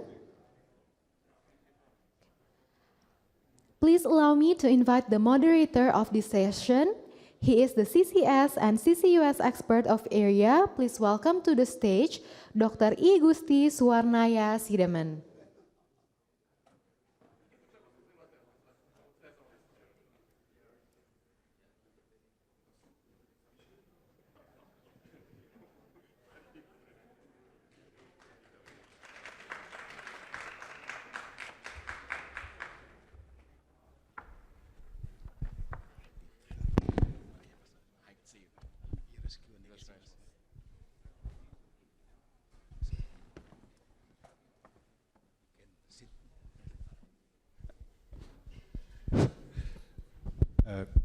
Good morning, Excellencies, ladies and gentlemen, distinguished participants online and offline.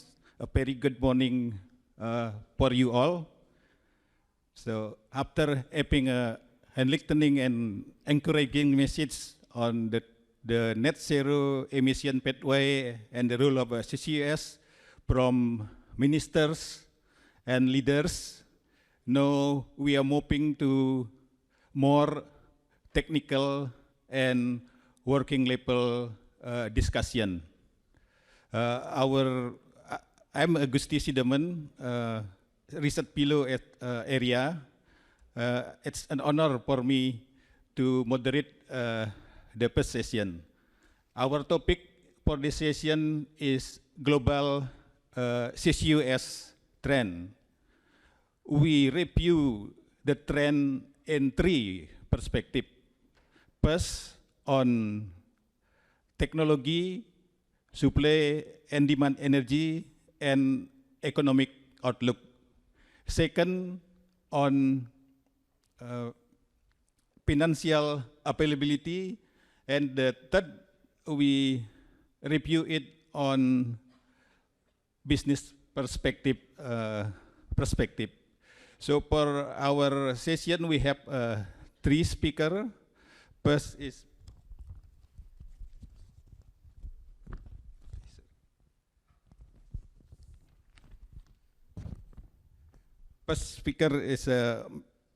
Mr. Toshiyuki Sakamoto. The second speaker is Ms. Natalia Kolisenko-Lotz. Both of them will deliver their message online. Good morning, Sakamoto-san and Ms. Natalie. So, and here we have Mr. Yasuchika Murayama from Mitsui. Without further ado, I would like to invite Mr. Toshiyuki Sakamoto to deliver his view. Mr. Toshiyuki Sakamoto is a board member, director for climate change and energy efficiency unit at the Institute of Energy Economics of Japan. Mr. Sakamoto worked for policy planning and implementation on energy, climate change, and industry competitiveness for 30 years at the Ministry of Economy, Trade, and Industry, or METI. After leaving METI, he engaged in renewable and hydrogen energy business at two private companies, and thereafter was appointed to the current position in June 2020. Now, I would like to invite Mr. Toshiyuki Sakamoto to deliver his view. Mr. Sakamoto, time is yours. Thank you so much, Dr. Sideman. Can you hear me? Yes. Yeah, your sound is very clear. Your speak is very clear. It's my great pleasure to present the role of CCS for ASEAN countries today. But actually, this presentation was prepared by my colleague, Morimoto-san. But he has not been well since this Monday, and he really wanted to participate in this meeting in Hiroshima in person. But since he's not well, on his behalf, I will be presenting his work today. Next slide, please. The first slide explains general perspectives on energy and economy in ASEAN, which you are quite familiar with.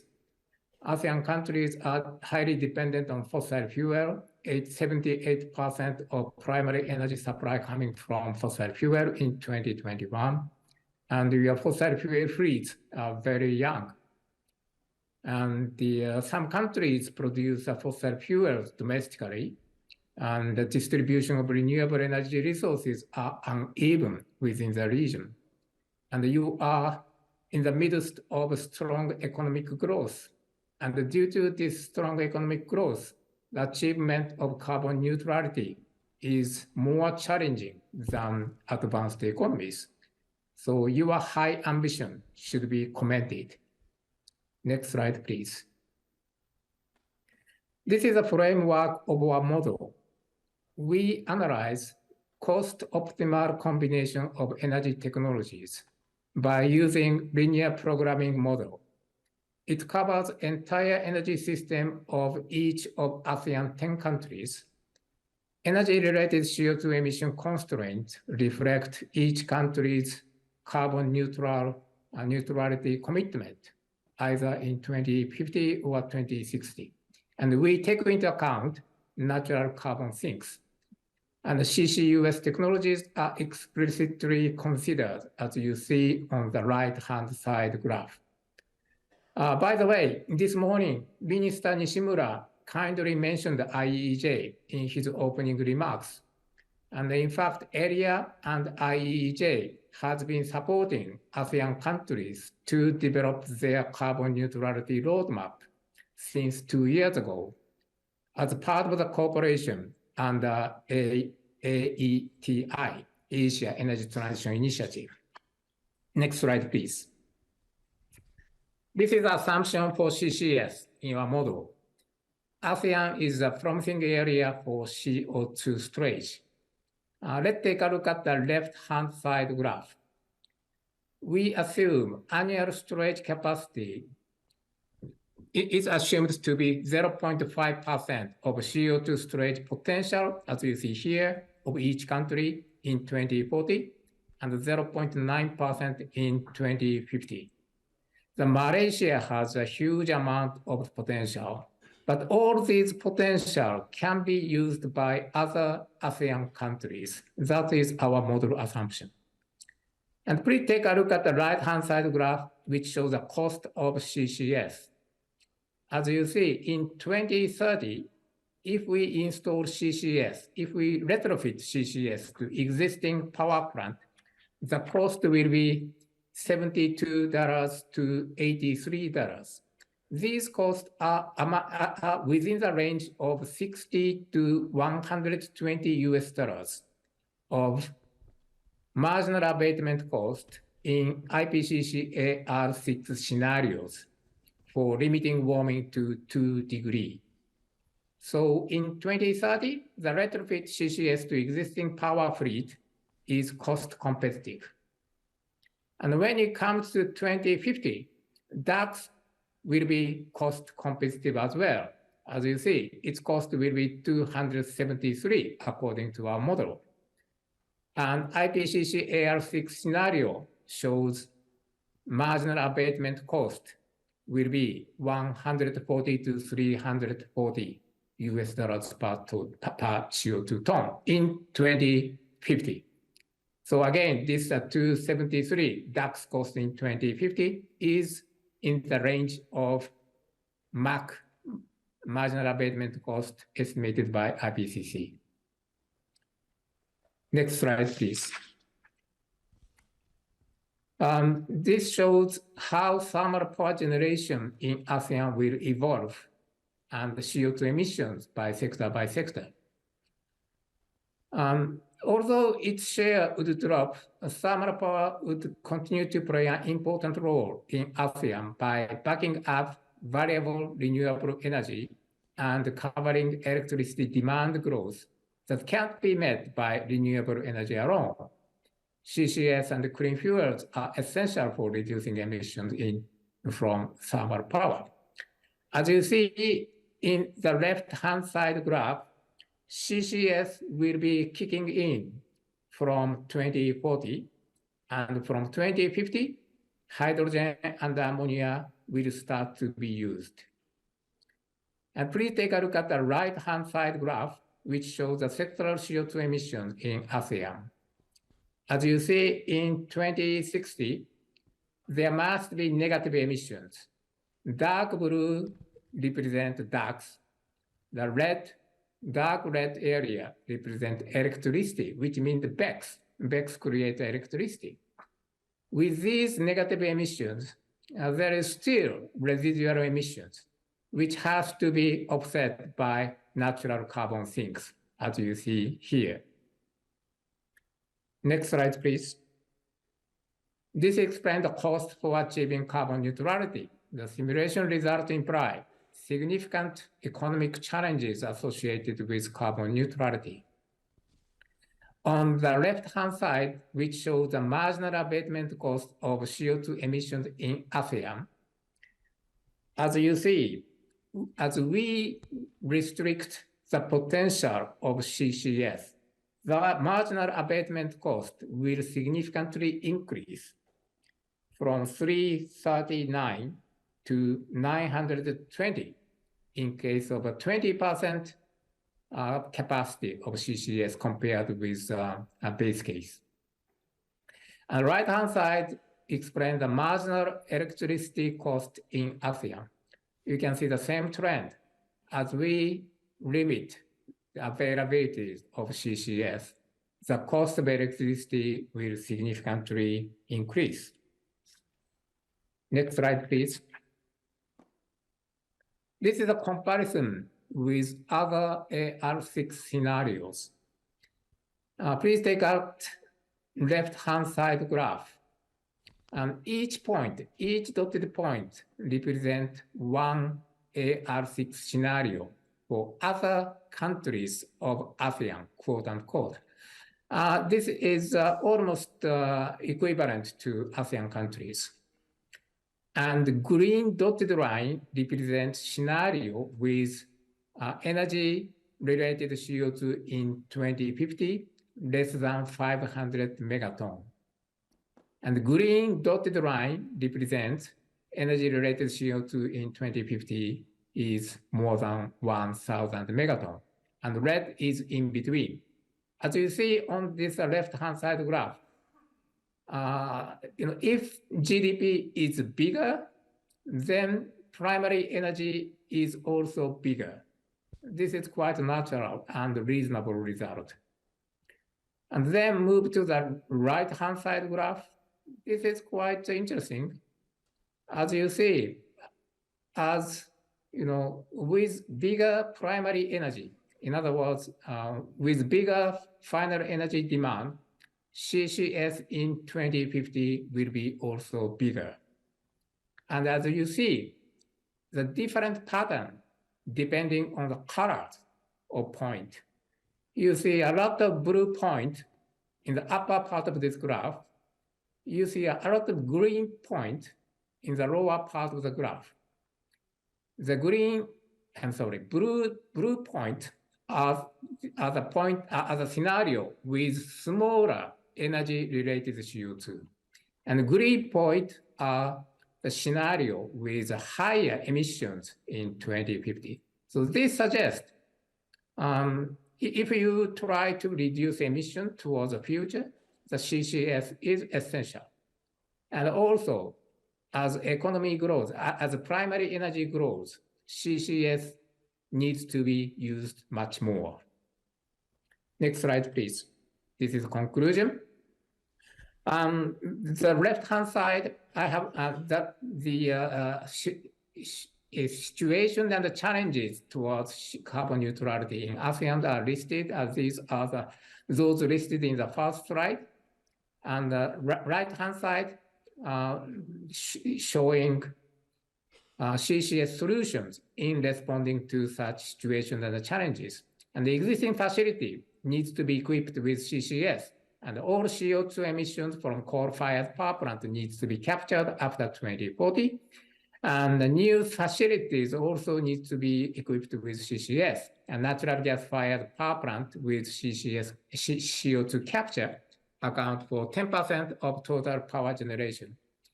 And for steel making, the blast furnace with CO2 capture is installed by 2030. And blue hydrogen could be produced, and it could be used for domestic use or export. And the CDR, carbon dioxide removal by CCS, BECCS and DACS will capture 1 gigaton CO2 in 2060. That concludes my presentation. Thank you very much for your kind attention. Thank you very much for very comprehensive outlook on energy demand and the role of CCUS in Asia. I take note that CCUS is necessary, and the good news is, according to your outlook, is the cost of implementing CCUS will competitive in the close future. But maybe it's not an easy way. Collaboration from stakeholder will be needed, and us in Asia CCUS Network will encourage and support that. Then we move to the second speaker, Miss Natalie Kulensko Lotz is a lead energy specialist in energy and extractive global practice at the World Bank. Her work addressed energy sector policy dialogue and sector reform, energy access, power generation, transmission, and distribution network, as well as advanced energy technology, including concentrating solar power and carbon capture and storage, and related policy and project development. Ms. Natalia, you have 5 minutes. From our review, that the World Bank is already played key roles in supporting CCS deployment. With the Trust Fund, the World Bank expanded work to assess geological storage opportunity, legal and regulatory development, prepaid study on capture, investigation, and all CCS can be used to decarbonize the industry such as cement and power plant. But the trust fund from the bank will expire soon in December 2023. I would like ask you to explain to us how the fund will be in the future, and what will the role of World Bank might take for the accelerate the deployment of CCUS in the future. Ms. Natalia, time is yours. Thank you very much for the organizers for inviting me to this important event and given an opportunity to present the work which World Bank is doing and will continue doing in the carbon capture and storage. I would like us to ask to share my presentation. Yes, thank you. Can we move to the next slide, please? A little bit of a background what the World Bank has been doing in the area of CCUS. The World Bank started its activities on CCS in 2009 with the support of 3 donors, and currently we have 2 donors, the government of UK and the government of Norway, with the purposes of assist our client governments and other stakeholders in development and emerging economies to build capacity for CCS and also to mitigate, on a more broader perspective, to mitigate climate change in their respective countries.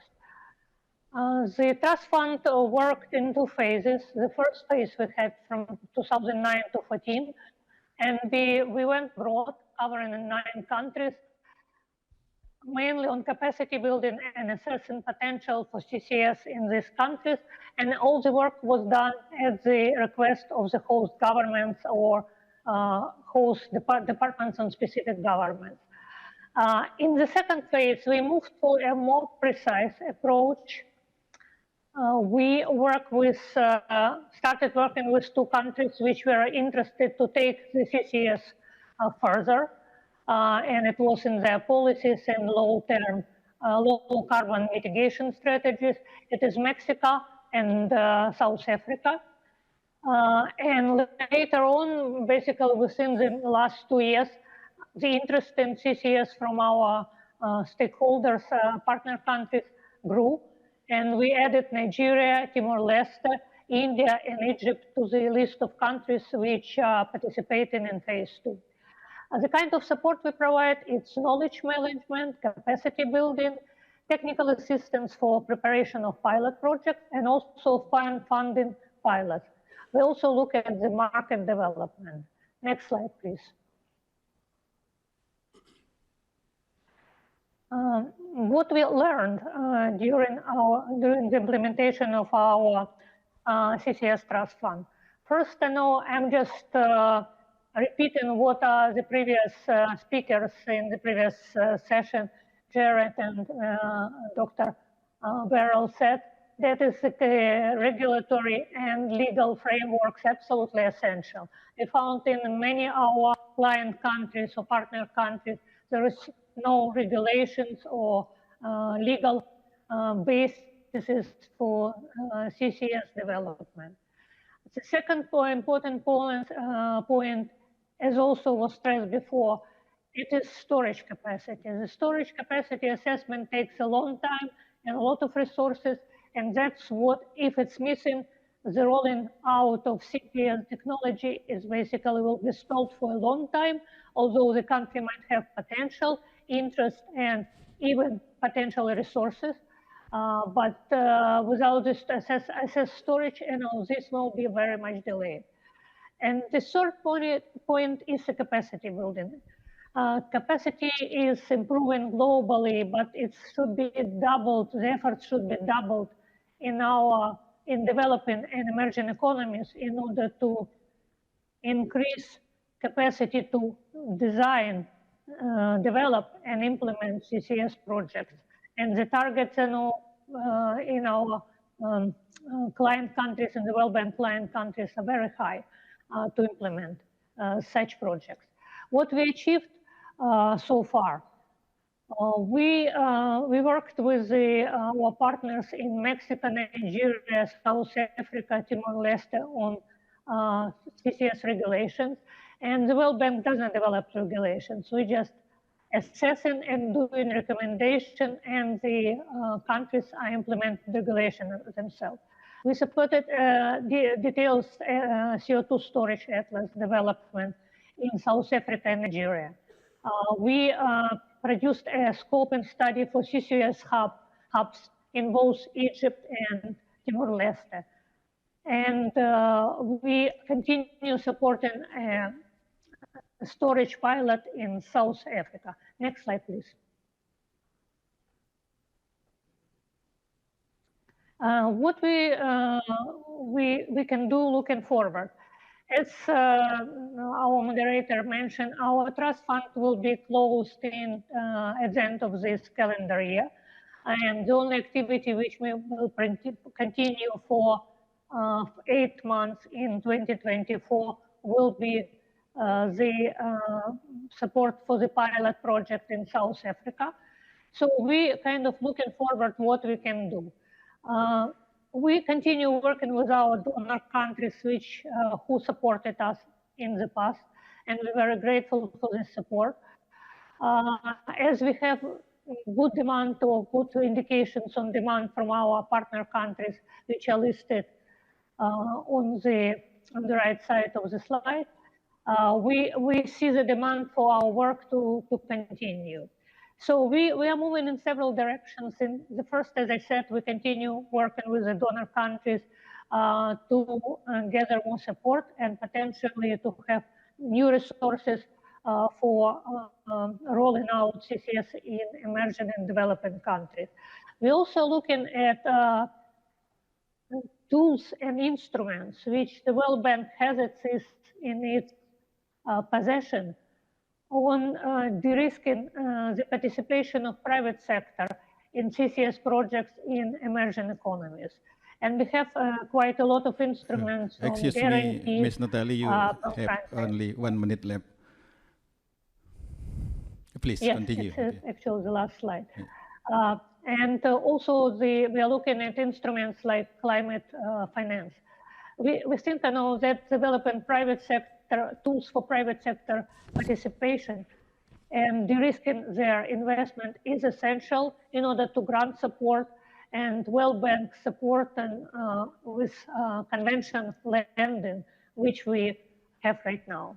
Next slide, please.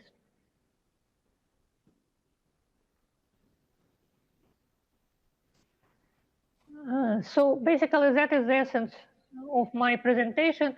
We have some annexes in the presentation outlining the case studies, what we are doing, and the participants can have a look at them and if any questions, I would be happy to answer. Thank you very much. Thank you, Ms. Natalie, for your explanation of the next program of World Bank. We expect that the World Bank also will participate to disburse the money, lending the money to the CCUS project to accelerate the development especially in Asia. So, thank you again. And then we move to third speaker, Mr. Yasuchika Mayurama. Thank you for joining us here. So, because limited time, please start your share. Yeah, thanks, Ms. Seidelman, for your introduction. And ladies and gentlemen, distinguished guests, good morning.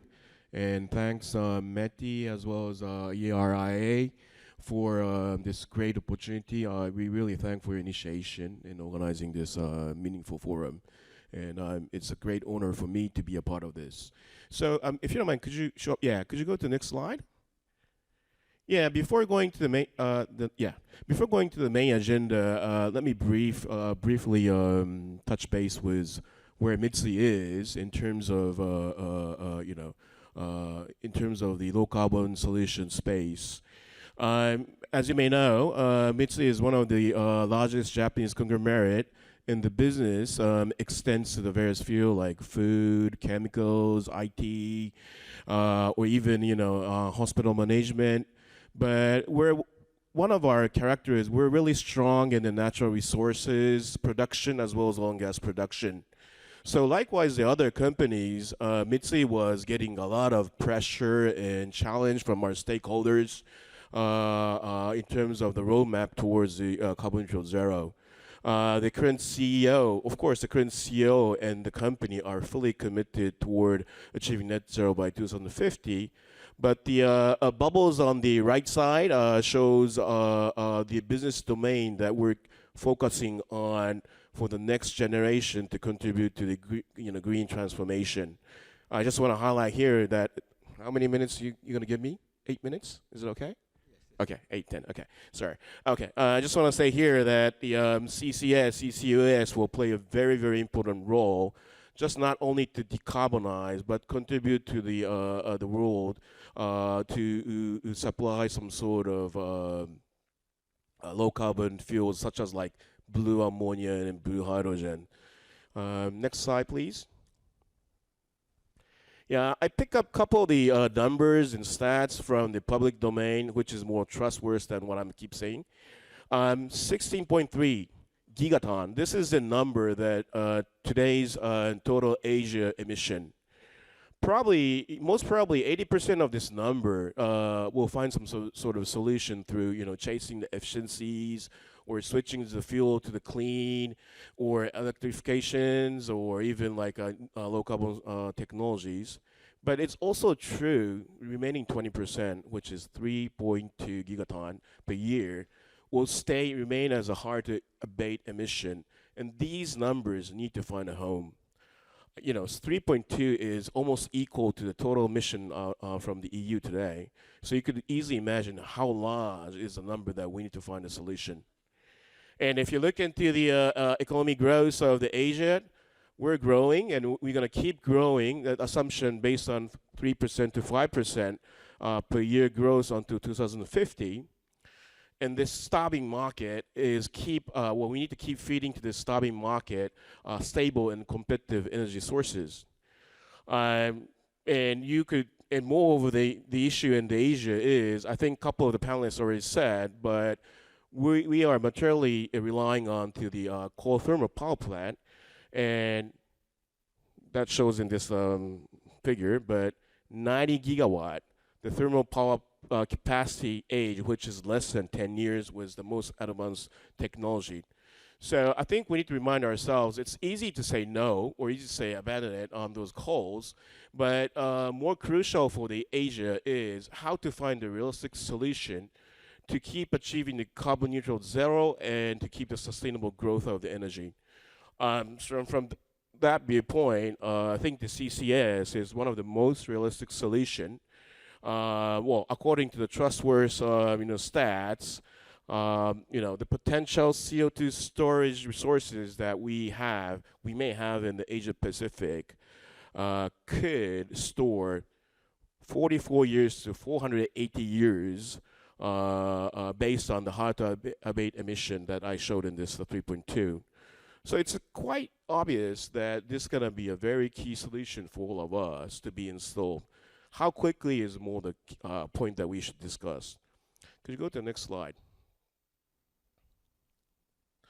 So based on this kind of agenda, where we are, where METI is today, I think our ambition is to build up a very solid cross-border CCS hub in this Asian region and start the operation by 2030.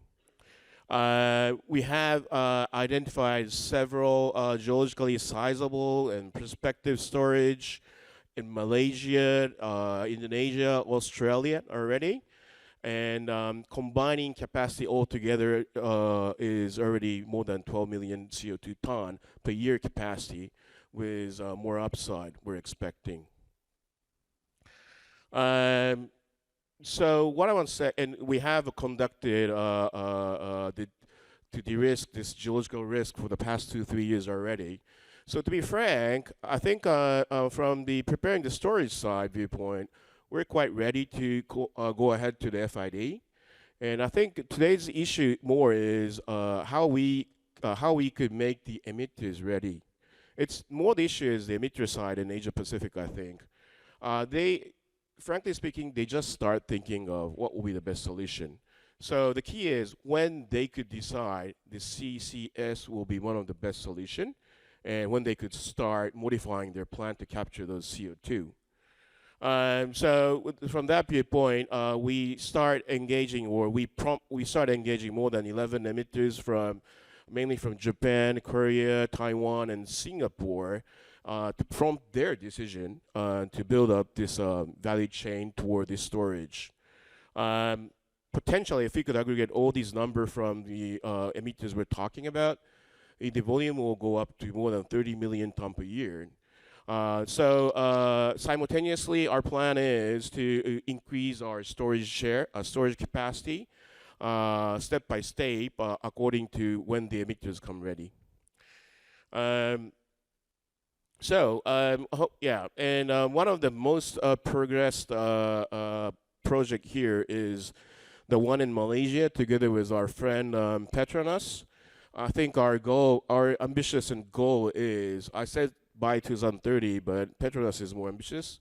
We're aiming for a startup by 2028 with the initial capacity of 5 million ton. Whether we could achieve this, I think I'll touch base on the next slide, but the government will play a very important space from that viewpoint.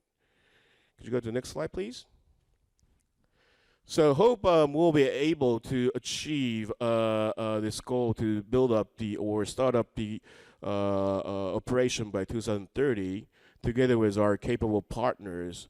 But the challenge ahead is not so easy. Sorry for this busy map. I won't touch everything here. I just wanted to highlight or visualize, what is our challenge, segmenting into the 4 different areas from storage side, transportation side, emitter side, and the legal framework toward FID. And this dark colored area is how close to the FID or how ready to the FID. The storage side, as I said, I think we're ready. We're coming close to, and we're always ready to call the FID if we spend a certain period. Transportation to follow. But the thing I want to highlight here is, again, the emitter side. Frankly speaking, in the emitter side, start thinking of what shall we do. And they are trying to table all the options on the table right now, because it's true that they need to spend a huge money to invest or modify to capture CO2 or even to decarbonize through the other solution. So from that viewpoint, as I said, we're keep engaging our emitters, but also very important how they could be incentivized. The legal framework, and again, I think Mr. Leach was talking about how perspective in the United States. One different thing between the Asia Pacific and the United States. United States is local to local. In Asia Pacific, it's more cross-border, and we need to ship this by ship rather than a pipeline. So the challenge is how we could build up the foundation seamlessly from the emitting country toward the storage country. And to achieve that, we need a full support of the government. And we already appreciate the Japanese or Malaysia or Thailand government initiation, try to bring these things on board. But I think we need to, if we really want to achieve the 2030 startup, we need to accelerate this part with having a more common ground or more common legislation among these Asian countries. Could you go to the next slide, please? Sorry, this is the last slide. Just allow me to promote ourselves. So again, our ultimate goal is to build up the Asia-Pacific cross-border CCS by 2030. But again, I think it's fair to say that Asia-Pacific, the maturity is a bit behind of UK or US. So Mitsui, as a global company, we are advancing to originate some project in UK and US. The most flagship is in the UK called ACN, and another one in the US, we recently awarded to build a CCS hub in Gulf Coast. Both of the projects probably will be able to start up by 2028. Why? Because there's already a government policy in place, and there's a government funding, system already in place. Again, the thing I just want to highlight here is if we could build up a very strong common network among the Asian countries to build up these kind of common legislation as well as a funding system, probably that will enable to boost the cross-border CCS in Asia Pacific as well. Lastly, our target is to build up a 50 million ton storage capacity by 2035 as a net Mitsui interest. 50 million ton based on a gross project basis, and I hope we'll keep gearing up ourselves to be the first and fast mover, and we try to contribute to bring these present knowledge back into the Asia Pacific. Thank you. Thank you very much. Thank you, Maruyama-san. Hearing your presentation, is it reasonable to say that the future of CCS business prospects is quite good? Of course, there's a lot of work to be completed. ASEAN, Asia CCUS Network will be glad to be a part of networking stakeholder in achieving their CCUS deployment. By saying that, I would like to conclude this session because limited time, we didn't have a chance to take a question or comment from a participant. But if you have any question, you still can send to us, to the committee, to Asia CCUS Network. So we will send it to the speaker and try our best to have answer for your question. Thank you for the distinguished participant. Thank you to speaker, Mr. Maruyama-san, Sakamoto-san, and also Ms. Natalie. By saying that, I conclude this session and return the forum to MC Ms. Natalie, please. Thank you, Dr. Sideman.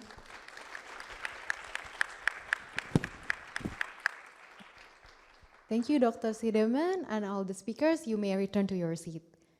Okay, ladies and gentlemen, we are continuing with signing ceremonies. But before that, please allow me to inform you a few housekeeping notes. As Dr. Gusti mentioned, that the time is very limited, so we wouldn't be able to take all questions. But please, if you have any questions, especially for those who are joining online, please drop your question in the Zoom, and the ACN Secretariat will try to accommodate all your questions and get back to you with the answers. Also, I would like to inform you that this room is equipped with Wi-Fi connection, so you can connect the Wi-Fi. The Wi-Fi is written in this cardboard over here on the left side and the right side of this room. And also on your table, we have provided a QR code that you can scan, and it will link you to all presentation materials that we show to you today. So you can access all the presentation materials from the QR code on your table.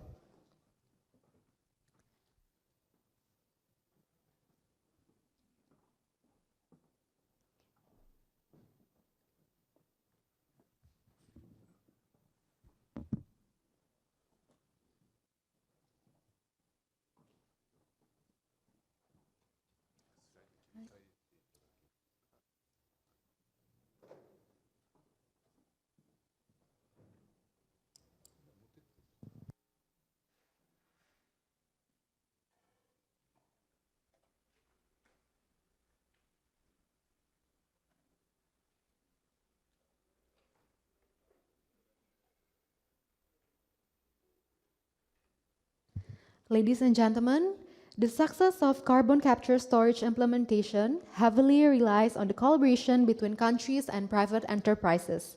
Today, we are honored to witness prominent leaders in this field solidify their commitment through the signing of several crucial documents.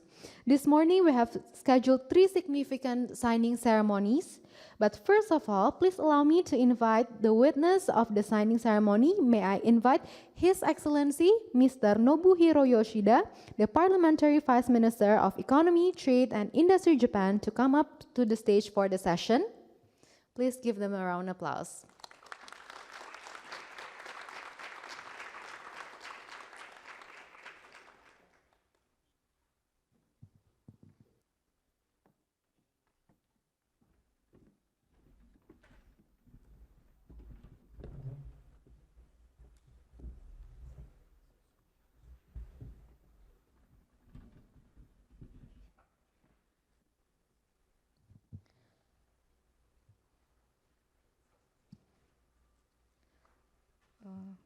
Yoshida-sensei, the floor is yours.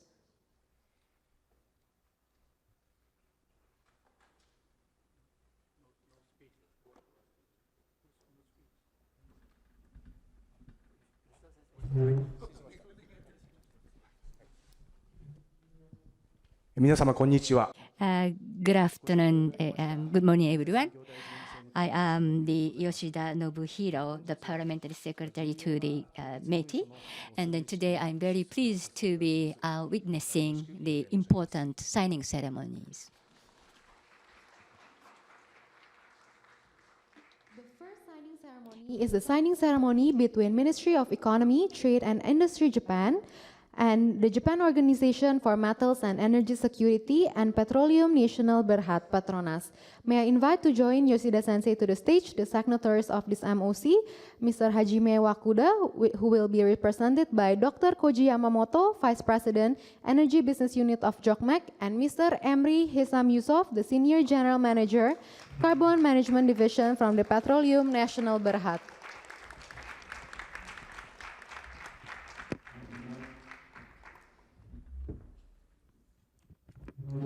This Memorandum of Cooperation aims to enable bilateral discussion and exchange of information on the cross-border transport of CO2 toward the goal of achieving net zero emission by 2050. These collaborations also aims to reach mutual understanding on critical elements involving the various businesses in 2 countries. They may adopt CCS as their solution toward reducing greenhouse gas. Mr. Hajime Wakuda has proudly signed this document. Now may I invite Mr. Nobuhiro Yoshida and Mr. Emri Hisam Yusuf to sign this document.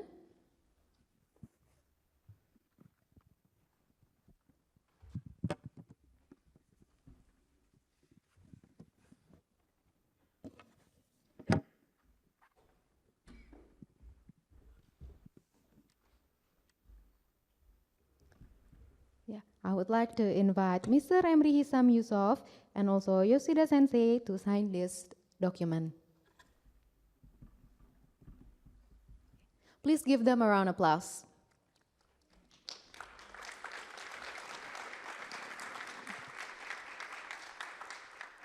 We congratulate all parties signing this MOU and hoping to see the successful development of the import and export mechanism of CO2 and international CCS project.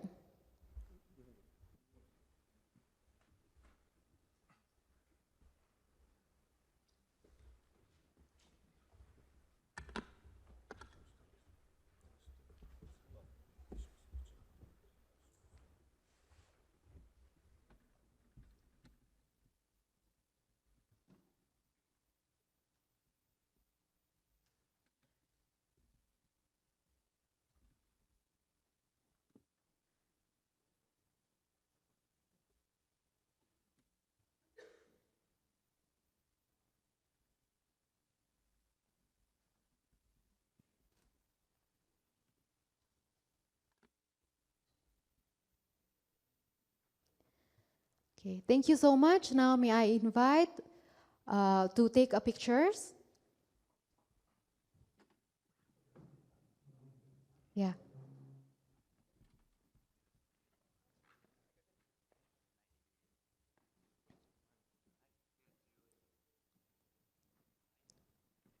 Okay, please smile to the camera. Thank you.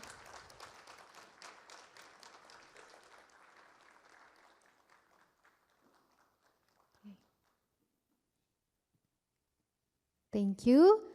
It is the end of the first signing ceremonies. Now we are going to continue to the second signing ceremony. Mr. Emri Hisam Yusuf, please, you may return to your seat. Thank you. And now the second signing ceremony will be a signing of a term of collaboration document between the Department of Mineral Fuels, the Ministry of Energy of Thailand, and Japan Organization for Metals and Energy Security. May I invite to join to the stage Mr. Supalak Pan Anurak, the Deputy Director General of the MF, and the other signee, Mr. Satoshi Asawa, the Executive Vice President of JOCMEC, will be represented by Dr. Koji Yamamoto, Vice President of JOCMEC. May I also invite to the stage Yoshida Sensei to be also the witness of the signing ceremony. Upstage.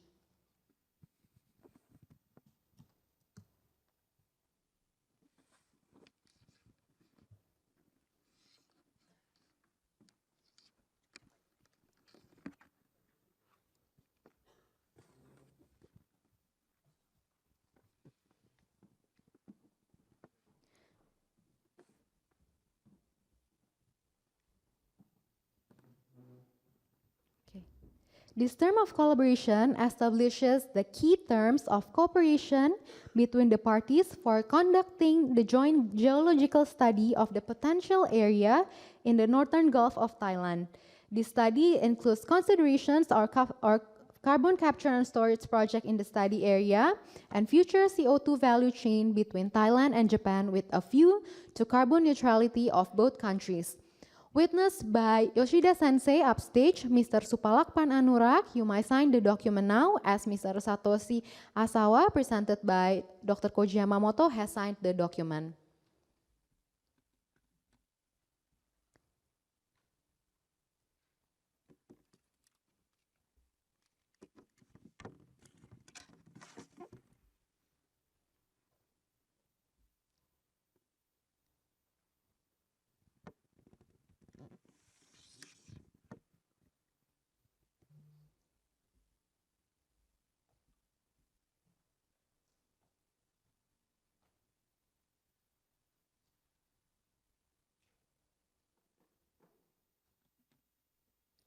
Okay, thank you. May I invite His Excellencies for a photo session?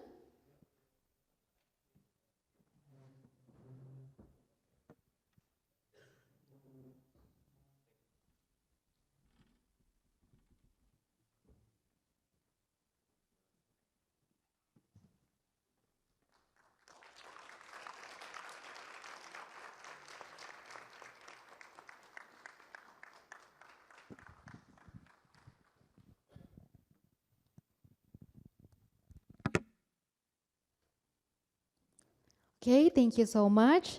Yoshida Sensei, please stay on stage.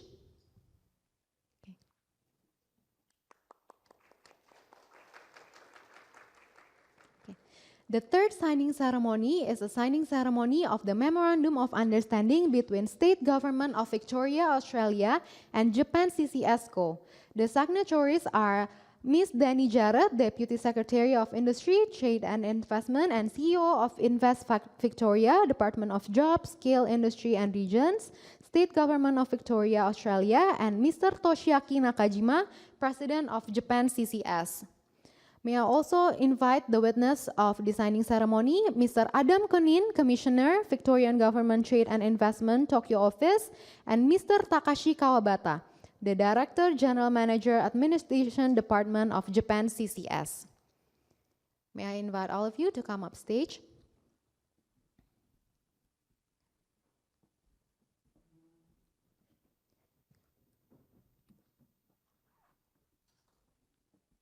This MOU aims to advance commercial CCUS applications specifically through knowledge-sharing collaborations of technical aspects of CCUS and enhance the understanding of the general public.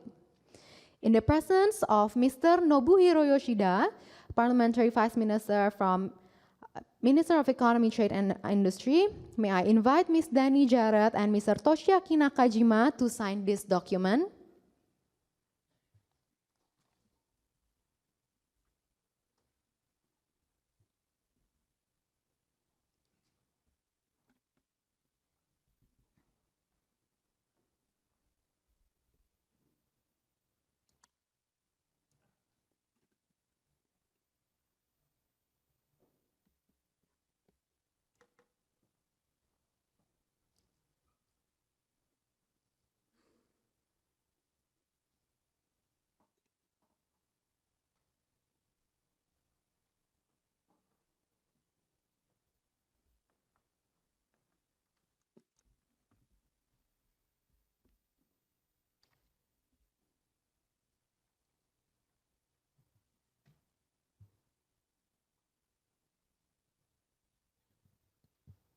Okay.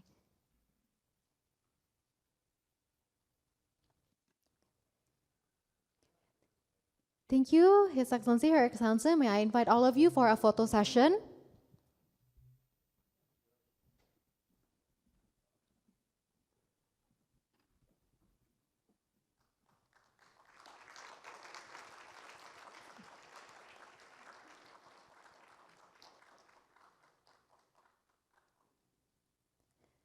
Thank you so much to our respected leaders. Thank you for being here with us today. You may be seated. Also, Mr. Nobuhiro Yoshida, you may be seated. Oseki ni omodori kudasai.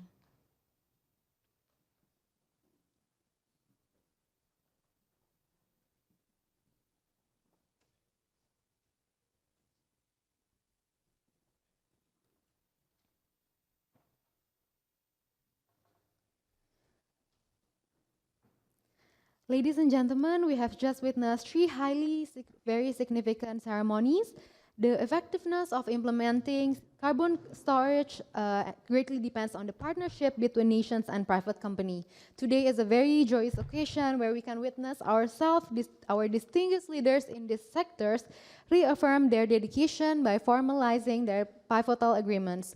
We are looking forward to the continued progress of this memorandum of understanding, and we really held high hopes for the fruitful outcomes. Next, we are going to have the second panel session. But before that, please be informed that you can take the coffee and tea served outside of this room and enjoy it here.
Ladies and gentlemen, we are continuing to the awaited panel discussion on CCS policy roadmap. It will be a very interesting panel as we will hear a wide range of perspective from key persons all around the world.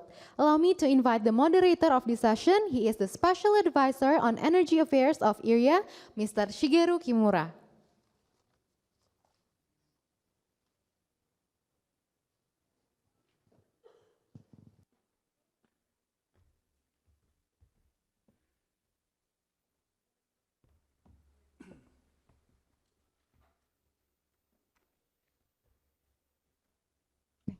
May I also invite to the stage Ms. Jocelyn Taylor, Manager CCUS from the Department of Climate Energy and Energy Environment, Water, Australia. Mr. Fahru Rozi Firmansyah, the Inspector, Directorate General of Oil and Gas, Ministry of Energy and Mineral Resources of Indonesia. Mr. Saiki Norihiko, the Director, Carbon Dioxide Capture and Storage Policy Office, Energy Resources Development Division, Agency of Natural Resources and Energy, the Ministry of Economy, Trade and Industry, Japan. Ms. Nur Ain Saleh, the Head of Carbon Capture and Storage Carbon Management Division from Petroleum Nasional Berhad, Malaysia. Mr. Danuas Lambasara, the Vice President, CCS Department, PTT Explorations and Productions Public Company Limited of Thailand. Last but not least, Mr. Adam Wong, the Senior International Advisor, FECM USDOE from United States. Please give them a round of applause. Thank you very much, Italians, for your kind introduction. And my name is again Shigeru Kimura. I'm in charge of the moderator of this session. And this session, we have the policymaker from the several ES countries, so that we'd like to discuss about the some kind of CCS policies, including roadmap. But we have the special guest, or as a private as public company Petronas is we have the speaker from the Petronas, so that I asked to the Petronas to touch upon the your CCS activities and also the what the future plan of the CCS and how collaboration with Malaysian government. So that is my request to the Petronas. And other speaker from the Australia, Indonesia, Japan, and Thailand, and United States. I think they are in charge of the government policy makers, so that much appreciate to the introduce what current CCS roadmap, if you have, so share with us. Then if you don't have the kind of the roadmap of the CCS, so please share us the your current activities of the CCS. So that, but anyway, somebody used the presentation, somebody used the oral presentation, so it depends on the by you. And I appreciate the your great contribution to the success of this session. But due to the time limitations, so that according to the agenda, is 5 minutes, but 5 minutes not enough. I saw that I give you the 6 minutes, but sharp. Then so that we spend on the 36 minutes. Then after that, we have the some Q&A session, so that please prepare the some question to the our policymakers and Petronas speakers. Now, first, I would like to invite the first panelist, Miss Jocelyn Taylor.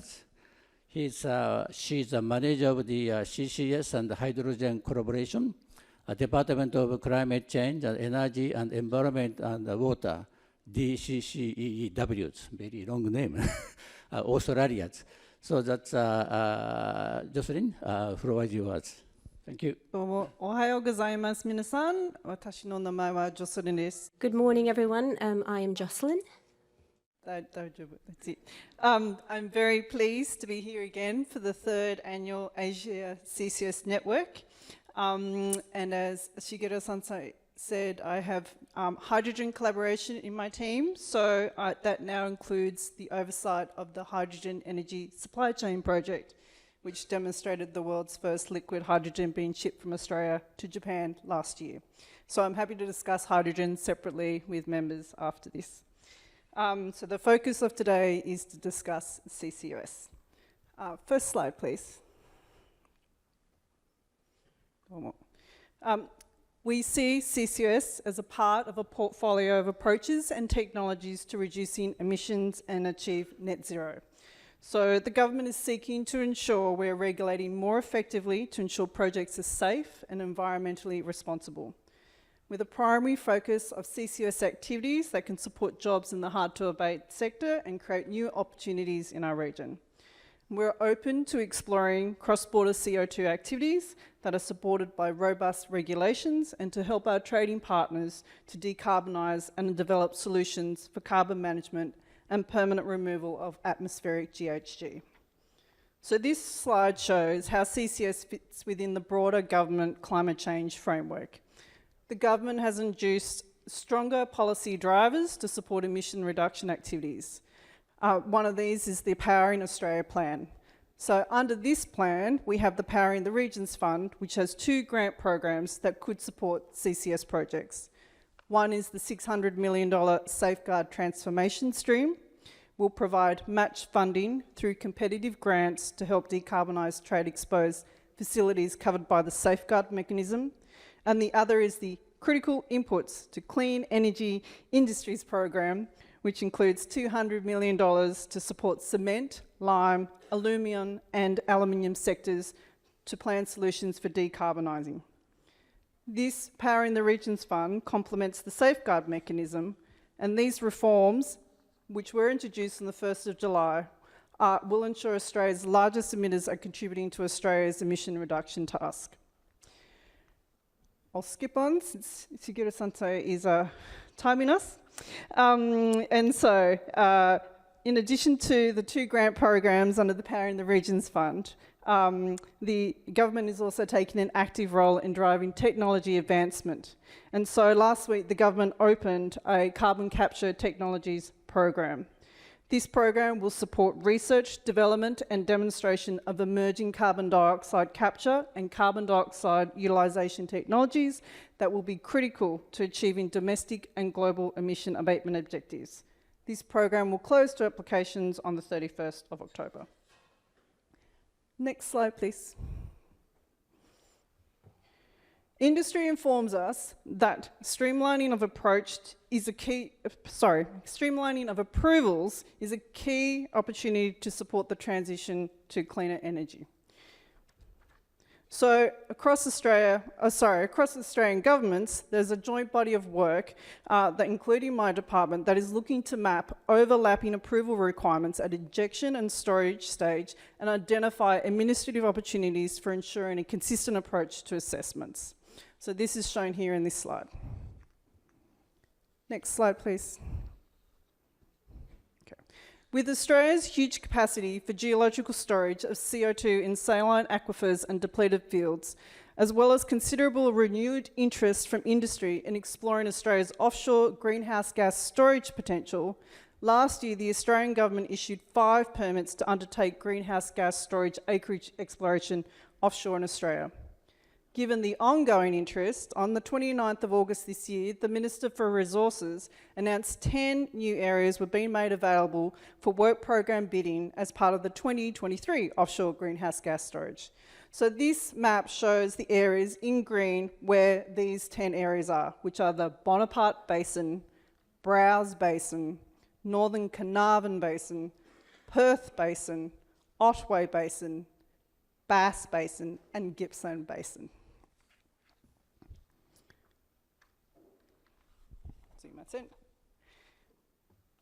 Tsugi next, please. So this slide outlines the process of progressing the policy and the regulatory work that is necessary to meet our obligations under the London Protocol.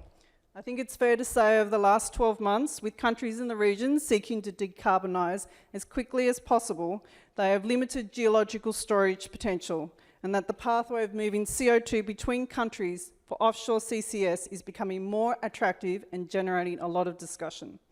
For Australia, the first step is to amend the Environment Protection Sea Dumping Act through the Australian Parliament. To date, this has passed the House of Representatives on the 3rd of August and now awaits debate in the Senate.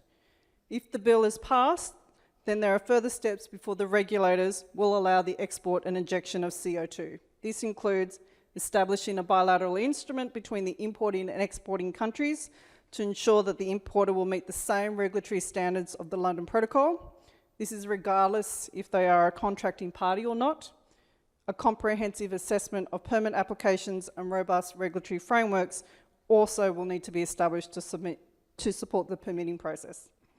So this department is working on the domestic CCS regulatory framework that will inform the permit application for the export of CO2, including the development of a national action list which is required under the London Protocol.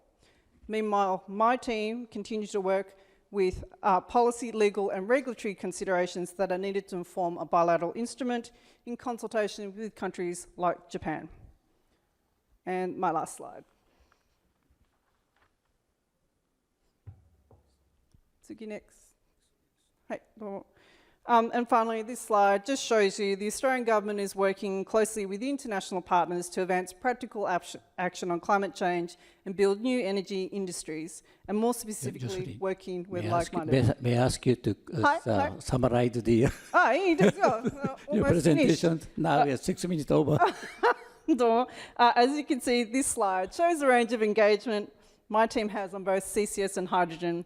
Domo arigatou gozaimasu. Thank you very much. Sorry, I interrupted your final presentation, but time is 6 minutes. So thank you very much, and a very interesting presentation. And maybe later we'll discuss about your activities. So anyway, it's kind of the roadmap. Thank you very much. And next, I'd like to invite the Mr. Sorry, I call you the Rosie. Oil and Gas Inspector, Director General of the Oil and Gas, MIGAS, Minister of Energy and Mineral Resources, MMR, Indonesia. So I much appreciate the introduce us the Indonesian CCS roadmap or regulation, anything. Thank you very much. The floor is yours. Thank you. Good morning. My name is Rosie from DG Oil and Gas Indonesia. Actually, currently we don't have a specific roadmap, CCS roadmap in Indonesia, but I will share related our journey in the CCS in development Indonesia. Okay, next. This is the roles of CCS Indonesia. Basically, CCS and CCUS is important for Indonesia to increase oil and gas production through AOR or EGR, because we have a target for to increase production by 2030, and then we have several oil and gas with high CO2 content that the CCUS could be enabler to produce the gas, and then of course the CO2 reduction to achieve net zero emission. Okay, next. This is our journey. So we started the study in Gundi by 2012 by ATB and collaboration with Japan and other international agencies.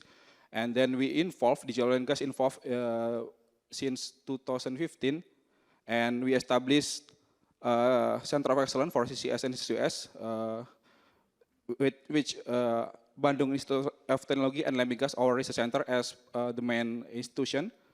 And after that, we were preparing ministerial regulation for CCS and CCUS that established this year on last March, but is still limited for upstream oil and gas. And after that, we pushed to prepare the presidential regulation for CCS hub implementation.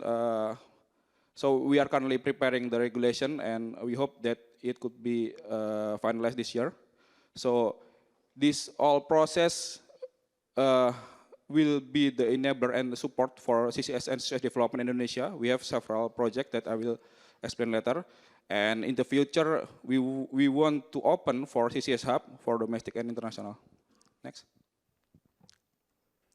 Okay, this is the existing regulation for CCS and CUS, but only for upstream oil and gas. So we can accept CO2 only from upstream for CCS, and we can accept CO2 from other oil and gas for industries and other industries for CCUS, but in order to increase oil and gas production through EOR, EGR, or ECBM. I think next.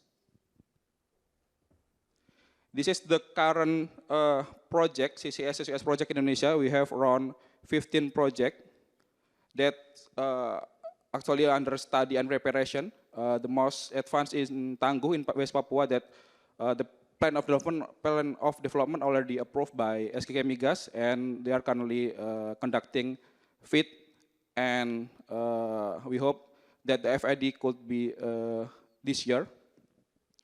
And most of this project, I think half of this project under the scope of MBMR regulation, ministerial regulation, but the gray one, we need higher regulation, because some of this project considering CO2 from other industries and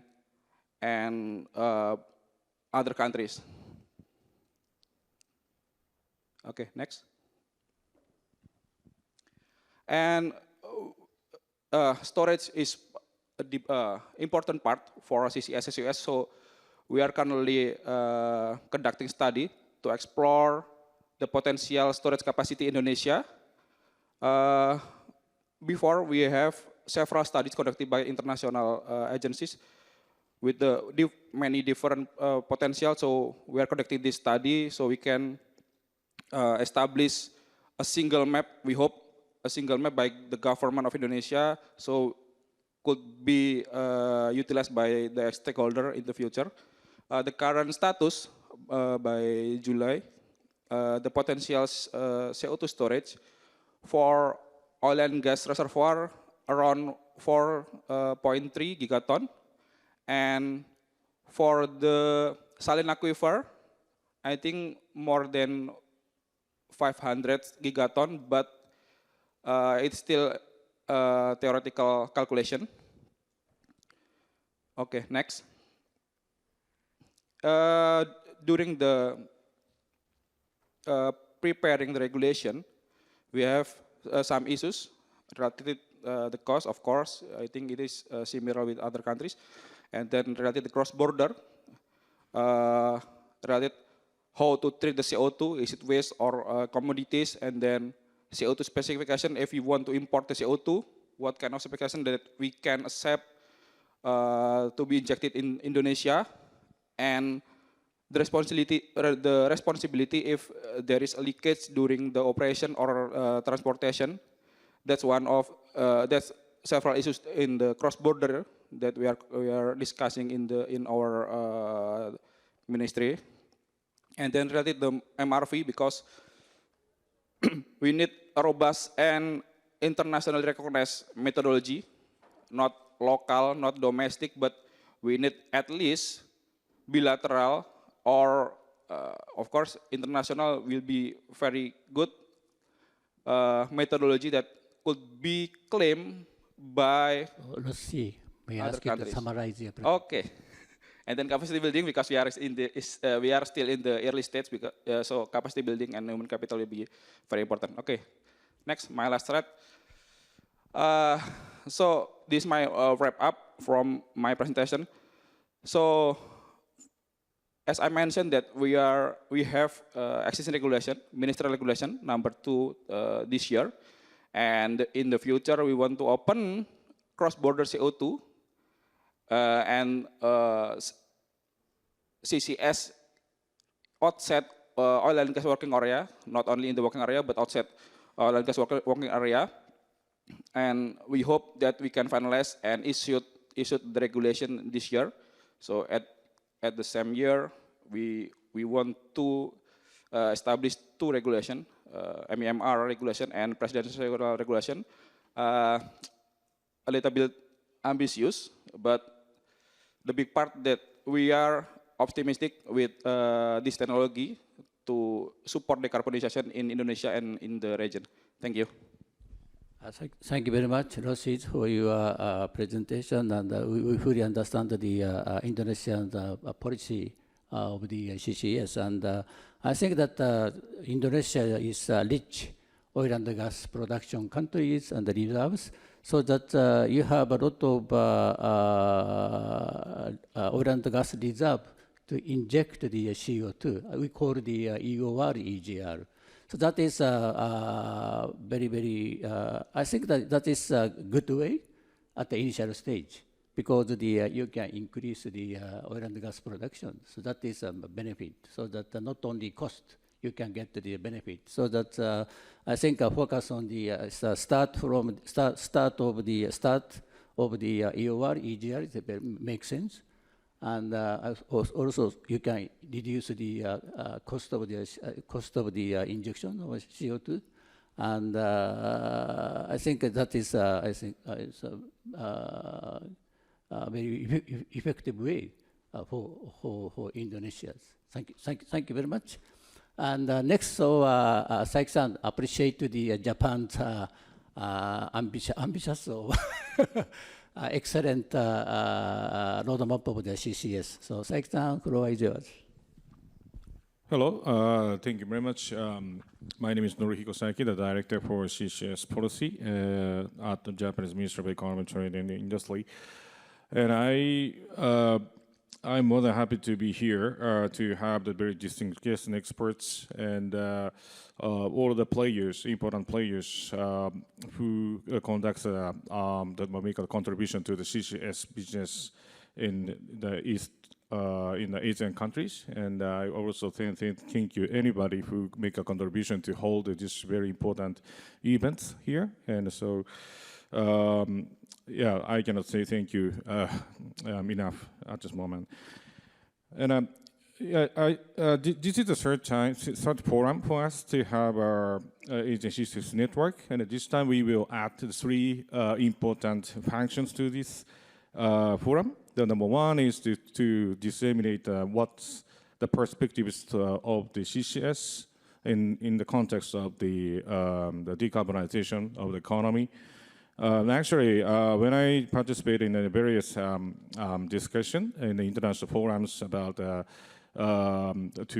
building some of the communique in G7 or other context, and I think there's a huge discussion about the EOR, role of EOR and EGR. In a sense, I would say there's even criticism over that. So in this context, I think I feel the strong need to clarify the role of the EOR and EGR and the other role of the CCS, because of Asian economy is now expanding and we need more energy, and plus. But at the same time, we also need to pay the pathway, show the pathways to the decarbonization. So in this context, the CCS is inevitable, especially in the Asian countries. So I think maybe later Dr. Fumi will explain the joint statement. This is the first time for us to declare that. And the second thing is the last time, the second forum, we established a target by 2025. We would like to start some of the tangible projects, and by 2030 we will accomplish the CCUS hubs formation in the Eastern countries. So in this context, we request several countries and companies to exchange some of the tangible MOU or MOC or some other arrangements. And this time, our ministry and JOGMEC and kind of the Petronas exchanged MOC to think about to what extent should we need to the measures to be included in this arrangement between to materialize the export. The transporter CO2, and at the same time, we also highly welcome the between the Thailand Department of Energy and the JOGMEC, arrangement, and so to conduct the research, the baby risk research, but it's a very important basis to conduct the business activities of the CCS in Thailand. And the last one is the state of Victoria in Australia, and the Japan CCS to exchange the operational information to stabilize the operations of the carbonate, which will be supported by the state of Victoria. I think this is great. This shows that willingness or certain will to decarbonize by using the CCS in Asian countries. So I think this is very, very important. Of course, there are other arrangements and have been made. As the Maruyama-san shows that the Mitsui Corporation is now expanding their business activities not only within Japan but also expanding all of the Asian countries. I think this is a very, very important from the commercial sectors to expand their activities. So I think this is a good example of the Asia CCUS Network. So in this context, I'm very happy to introduce Maruyama-san to this context. And of course, there are other distinguished guest experts to explain what is happening in the context of the CCS globally, and the most advanced area, United States, is the perspective is also very important. So there are two pathways to how to install the CCS as a national policy. So the U.S. takes the measure to support the government support, and so I think this has a great influence over the mind of the leaders in not only Asia but also the European countries as well. So I think that there are so many things just happening in the context of CCS. So I'm more than happy to have the very distinguished guests to exchange the views about it. And from us, and the third thing I would like to add in this context is to make a certain contribution to the international endeavor to the decarbonization and from the view of the CCS. And as the kindly Nora Dai-san told about the U.S. government to lead the carbon management challenge, I think that we have already made a committee to support this concept. Summarize your presentation. Okay. Thank you very much. But I need 2 minutes more, and so in this context, we will request all of the participants to make a contribution to materialize the carbon management challenge, and Japan has already committed. And this is these are 3 things I'd like to add to this third forum. And from Japan's perspectives, and I think there are 2 things to be shared. The one thing that we completed to make the Japan's national policy for the CCS and the Japan long-term roadmap, and we declared we set up the numerical target by 2050. We are currently thinking about 120 to 240 metric ton to be stored internally or internationally. So we are currently seeking to establish a relationship with the many countries. So this time we materialize to start a discussion with the Petronas and Malaysia.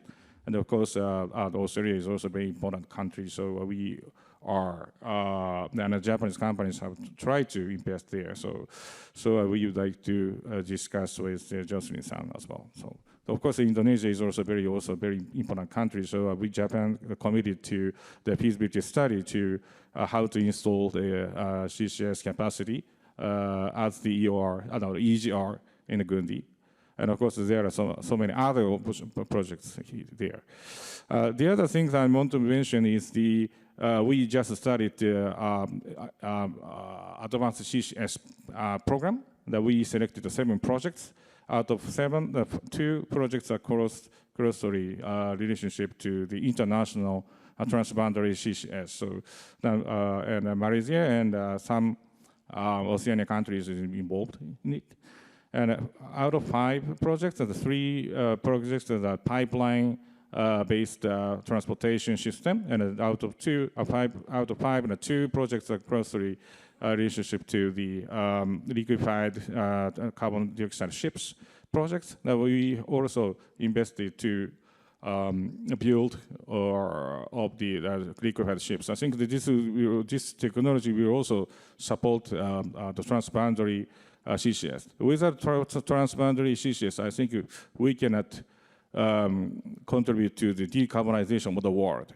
So because the CCS is needed for any countries, because residual emission is everywhere.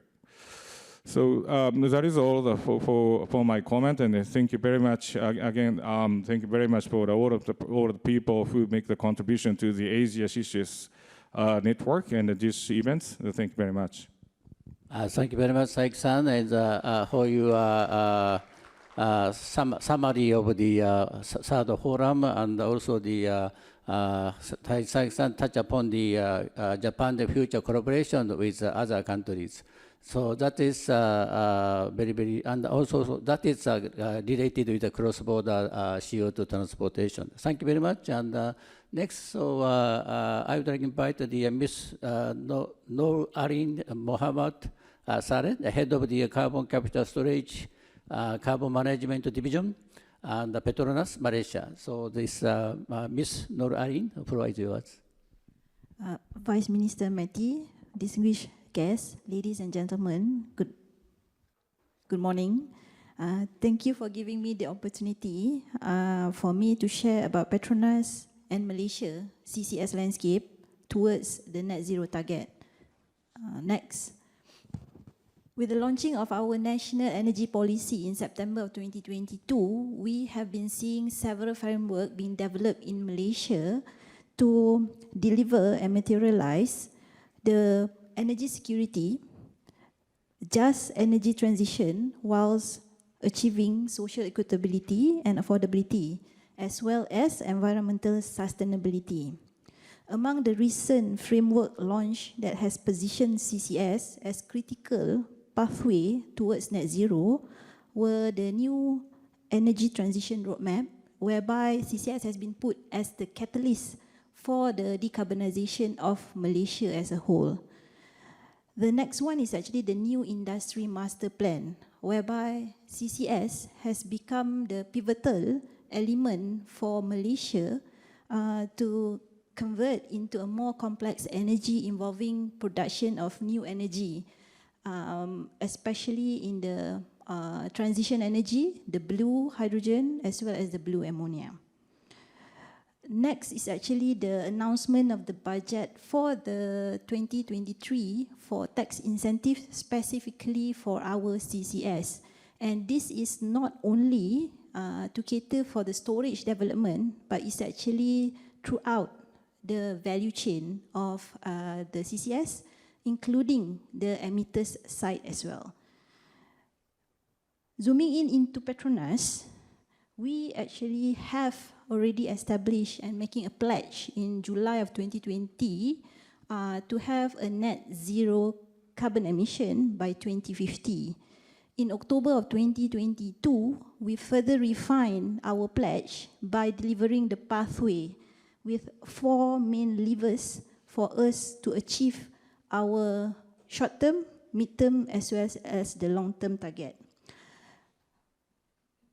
And of course, with that pathway, CCS has been identified as one of the solutions for us to achieve and bring Petronas to the NZCE. Subsequently, we hope that we will be able to contribute to Malaysia, NZCE and NDC commitment as well, because Petronas is also one of the major industry in Malaysia. Next. Okay, next. Recognizing that gas or LNG is the cleaner transition fuel and also a transition potential stable fuel, moving forward for our high CO2 fuel, we have already incorporated into the development a CCS ready scheme. This is to ensure that we will be able to store permanently the CO2 coming out from the gas field itself. Our flagship project, Kasawari Capture Platform, is currently undergoing hookup commissioning work offshore. The picture is actually depicting the platform that have the capture, the processing, the removal of the CO2 from Kasawari gas field. While we are doing the hookup and commissioning offshore, we are also constructing another platform for the injection to be installed at the M1 storage site. With the installation and injection that is targeted for late 2025, early 2026, we will be having the largest offshore CCS with a capacity of 3.3 million ton per annum. That is actually on the CCS for our petroleum production. Next. Recognizing that Malaysia have a vast potential of storage site, we decided to pursue the CCS as an offering, not only to Malaysian industry as well as to the region, for them to adopt as a solution for a decarbonization. And we, Petronas, have already taken the approach of a collaborative in order for us to develop the long value chain of the CCS. We believe that by us able to develop a CCS hub, we will be able to offer to the region and accelerate the decarbonization of Asia region. We have taken the whole of 2022 to perform a feasibility study of a potential storage development in Malaysia. We truly appreciate Japan's openness in collaborating with us in the last 1.5 years to pursue CCS feasibility study. And as a result, we are already seeing there is 3 potential hubs that we can pursue further in terms of maturing the development of the CCS in Malaysia. Next, please. So these 3 hubs, we identify as Northern, Southern, as well as Eastern hub. The capacity of each of the hub is targeted to be at 5 MTPA for the first phase, and we are targeting to deliver these 3 hubs in parallel. So by 2028, we expect, or we are targeting to deliver about total of 15 million ton per annum for us to address Petronas emission, Malaysian industry emission, as well as the regional emission. There's a lot of Japanese company that has been collaborating with us in order for us to progress. Sorry. May I ask to summarize your presentation? To progress with the development of the hub. And including in the scheme of the hub is actually the maturation of the liquid CO2 ship, which we are also collaborating with a Japan company. Next, in summary, Petronas is progressing with NZCE target of ours. At the same time, we are also approaching CCS at scale, developing it as a hub at a concentrated industrial area, and we are also pursuing to offer CCS hub in Malaysia for the regional use for decarbonization. Of course, there's a lot of challenges. I won't be able to address it in this session. It requires a totally new session altogether, but a supportive ecosystem is required for us in order to develop the CCS hub at pace and at scale. Thank you. Thank you very much for your comprehensive presentation, and I really hope the CCS will be one of the your business activities in the future. Petronas. Thank you. And next, so I'd like to invite the Mr. Danwas Lamba Saras is the Vice President of the CCS Department, PTT Exploration and Production Public Company, LTD, PTTEP, Thailand. So, Mr. Danwas, so floor is yours. Thank you very much. Good morning, everyone. It's just my pleasure to be here. I have my presentations on. Okay. Let me first introduce, once again, PTT Exploration and Production Company is the National Oil and Gas Exploration and Production Company. We are mandated to provide sustainable and steady energy supply, and now with cleaner energy supply to the country. Next, please. And today we'll next, please. Next slide, please. Okay. Here's the Thailand decarbonization roadmap. Currently, we are emitting around about 380 million ton of CO2 per annum, and we have pledged during the COP26 for the net zero target with carbon neutrality in 2050 and net zero in 2065. And focusing on reductions in various sectors, including energy and transportations, agriculture and waste. Next, please. Okay, out of these annual emissions, 70% is actually coming from energy sectors, primarily power generations, industrial usage, and household. Next, please. Okay, so considering the fact that Thailand will, and similar to other countries in Southeast Asia, will continue to rely a lot on fossil fuels, and especially like gas for transitions energy, and even with renewable growing in proportions, but it's never actually outgrown the demand of the energy supply. So CCS is foreseen in Thailand to be one of the key success factors for continuously delivering sustainable energy. And we're foreseeing the requirements of CCS capacity of about 40 MTPA in 2050 and up to 60 MTPA in 2065 to achieve our net zero goals. Next, please. So as the national oil and gas company, we have this privilege in working in supportive to Thailand's government, including the Department of Mineral Field and Office of Natural Resources and Environmental Policy and Planning.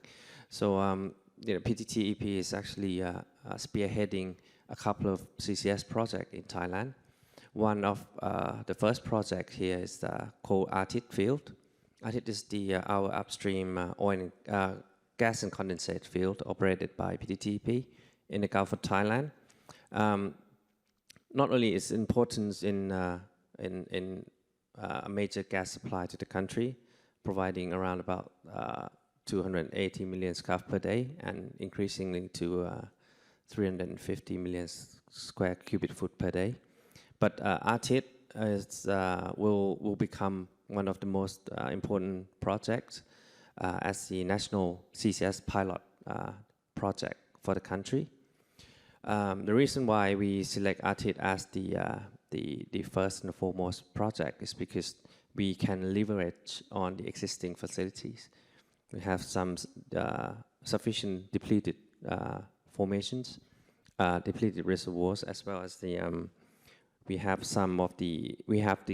partially we have the capturing facilities on board of the central processing platform. So with additional facilities and compression system, now we have a CCS workable CCS project as demonstration project. And currently we are sort of completing technical works, and but the key challenges will be ahead on the commercials and regulations, which we will discuss a little bit in next few slides. Next, please. The second project, this one is a mega project led by PTT Group, our conglomerate, and we called it Eastern Hub. So it's supposed to be a CCS for industrial service to support industry located in Eastern economic corridors. And proudly to reiterate that this is the project that we have just signed a few minutes ago on the joint study, which is the collaborations between DMF and JOGMEC.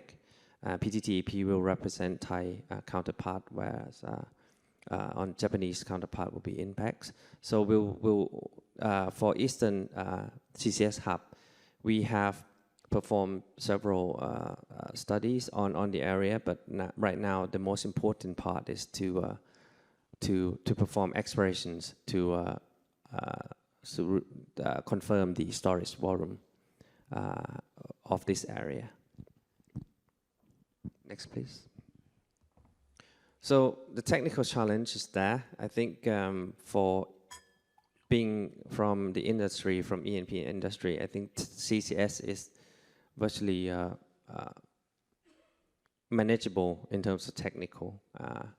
But the other two challenges, which is the commercial incentives and regulations, are the key drivers, especially for the countries to actually moving forward in terms of CCS space. Next, please.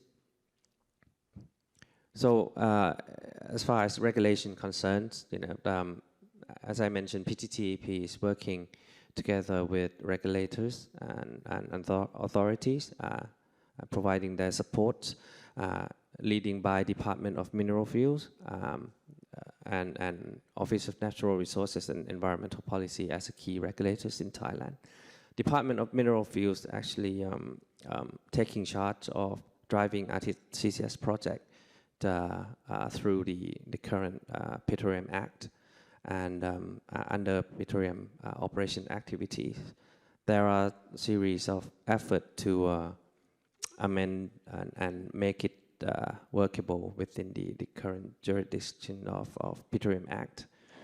As for ONEP, Office of Natural Resources, they are actually taking key roles in sort of overall decarbonization targets of the countries, and both in terms of NDC and long-term low carbon emission strategy. And in terms of supporting policies, definitely CCS is a cost and heavy investment projects. So incentive schemes are the key drivers here in Thailand as well. And we have Board of Investments of Thailand. They have announced the... excuse me, so please summarize your presentation. They have announced the incentive scheme primarily for CCU, but need to scale up to cover the large-scale CCS project, as well as revenue departments, which would have to work on the tax incentive scheme to support the petroleum operations. All right, next, please. So just to wrap up, I think although we have matured a lot of technical works on CCS, it's still very early stage. A lot of input and a lot of effort needs to push in terms of policy and regulations to ensure that we have workable system and ecosystem. And CCS is never actually a single entity effort. It has to be a national agenda. So thank you very much. Thank you very much, Mr. Danuas, and we fully understand how PTTEP is a challenge to the CCS, but especially for the depleted well is a target of the injected CO2. Thank you, and last but not least, thank you very much for your waiting, Mr. Adam Wong. He is a Senior International Advisor, Fossil Energy and Carbon Management, United States Department of Energy. So please start your presentation. Thank you. Right. Thank you, Kimura-san. Before I begin, I just wanted to express appreciation once again to METI, Vice Minister Yoshida, but also our colleagues from the Economic Research Institute for ASEAN and East Asia for hosting the event, and everyone for joining. We're really happy to be here. This panel, we were supposed to talk about our CCUS policies, and I know I am now the third US speaker you've heard today after Deputy Chief of Mission Green and Deputy Assistant Secretary Noah, so I'll try not to be redundant, but maybe reinforce some of what they've talked about. Next slide, please. So I know you heard today from Deputy Assistant Secretary Deitch about the robust framework that we have now with our bipartisan infrastructure law and our Inflation Reduction Act. Just to highlight some of the key parts about this is $62 billion that's going to DOE. That is the largest investment ever in DOE's history. $8 billion of it is going towards hydrogen, including at least one project that is CCS, hydrogen with CCS. But the other $12 billion that we're talking about today, that is for carbon management. And if you take away one thing from this slide, you'll notice that when we talk about carbon management, we're investing in the full value chain for carbon management projects. So that includes $2.5 billion for commercial CCS projects, two, as Deputy Assistant Deitch said, 2 from coal-fired power plants, 2 from gas, but also, and we haven't talked about this as much today, 2 from industrial sources. At DOE, our Secretary Leadership, Secretary Granholm, has said that cement, steel, aluminum, pulp and paper, these are things that we cannot live without. We know that, but they also have CO2 emissions that we cannot live with. So, investments in commercial CCS demonstration projects. There's also $2.1 billion in there for CO2 transport. In the US, we have about 8,000 kilometers right now of CO2 pipelines, but we know in order to build on these projects, we're going to need to expand on those CO2 pipelines. We also have $3.5 billion for our direct air capture hubs. I think some of you might have seen the news last month. We announced $1.2 billion of it to 2 projects, one by Occidental Petroleum and another by Climeworks. There's also $2.5 billion for expanding DOE's carbon safe storage program. So Deputy Assistant Secretary Deitch had a slide on there earlier talking about the 20+ years of storage that we've done at DOE, and we're expanding on that. With this, we're probably going to select another 20 to 40 sites, each of them maybe storing about 50 million tons over 30 years, because we know we can capture all the carbon we want, but if we don't have a place to store it, it's not going to do us any good. One other thing I'll mention is these investments to spur projects. One thing we can maybe compare it to the US, under the President Obama administration, we had the American Recovery and Reinvestment Act. And with that really, those investments, they drove down the cost for solar, for wind, for electric vehicles. We're hoping it does the same for carbon management technologies. 3 projects in particular that were done under that were, one was an ADM project looking at CCS on ethanol. Another was an air products project looking at hydrogen with CCS. And a third, I wanted to highlight this given the Japanese audience we had here, was the Petronova project. So that is a real shining example, I think, of international collaboration when it works. It, at the time, was a 50-50 joint venture between NRG and JX Nippon. It had the financing from DOE. It had the financing from the Japan Bank for International Cooperation. And it also utilized technology from Mitsubishi Heavy Industries. And I know we're happy to say that JX Nippon has now invested fully in that project, and as of 3 weeks ago, it is now back online. Next slide, please. So I've hit on a little bit about the $12 billion. Deputy Chief of Mission Green also talked about the Inflation Reduction Act. I have some points on here about how and why this is also really important. One of the first points, and he mentioned this, was that the projects now, they can begin construction by 2032. So that gives them a full 10 years to start construction. We know these projects, they don't happen overnight. This takes time, there's permitting, there's investors, so it now gives projects up until 2032 to start. There's also direct pay. That's actually a pretty big deal for these projects. They're now no longer dependent on tax incentives or investors. They can actually receive cash payments. Deputy Assistant Secretary Deitch also talked about this. That increase now to $85 a ton for capture from industrial facilities or power plants. That was major for us, but also $180 a ton for direct air capture. And finally, this one is also important. It reduced the minimum project size to 1,000 tons for direct air capture, 12,500 for industrial facilities, and 18,750 for power plants. Previously, those numbers were much higher. I think it was like 100,000 for industrial and maybe 500,000 for power plants. So what this does is it now gives much smaller projects an opportunity to claim these incentives. Next slide, please. And finally, I know Deputy Assistant Secretary Deitch did have this slide as well. I wanted to re-highlight the carbon management challenge for everyone because I know our colleagues from Australia and Japan also mentioned it earlier on this panel. It was announced in April by President Biden during the Major Economies Forum, and we're glad that now 13 countries have joined, co-led by Canada, the UK, and as of last week, Brazil. The reason I mention this is important for us. It's not every day, of course, we have our president talking carbon management, but it really accomplishes three things.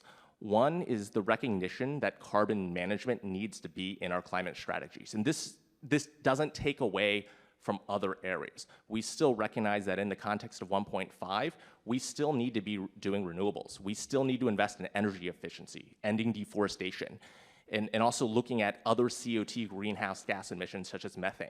So including carbon management in that picture is a big deal for us. The second thing is also a call to action. We heard earlier today from IEA Executive Director Fatih Birol, we're not where we need to be on CCS projects. The IEA World Energy Outlook says by 2030, in order to hit net zero, we need to be at 1.2 gigatons of capture a year, and by 2050, 6.2 gigatons. We're nowhere near that, and I think we all in this room know that. Excuse me, so please summarize. I'll finish up real quick. So carbon management challenge, the call to action. The third one is also, this will give countries a platform and an opportunity to discuss and highlight what they're doing for carbon management. We in the US, of course, you've heard from us on what we're doing, but it gives other countries, some of the ones on this panel, an opportunity to plan and also promote their strategies. So I will again thank Australia and Japan for joining. But for the other countries in the room, we're around for the next day. If you wanted to learn more about the Carbon Management Challenge, come find us. If not, we'll probably come find you. But please, join us on the road to COP. Thank you very much. Actually, we have 1 hour, but time is delayed, so that we have only the 15 minutes. So thank you very much, everybody's cooperation to keep your time of the presentation. And in this regard, so sorry, I cannot receive any question from the forward, so that much appreciate to send your question to the area by email, so that we are willing to answer to your questions. Much appreciate your understandings. And I think that today many people, panelists touch upon the cross-border CO2 transportation. So that will be a very important issue in CCS deployment in this region. So that area, on behalf of, as Secretary of the Asia CCUS Network, we'd like to conduct the deeper study on the CO2 cross-border transportation in terms of the regulations, financing, technical, and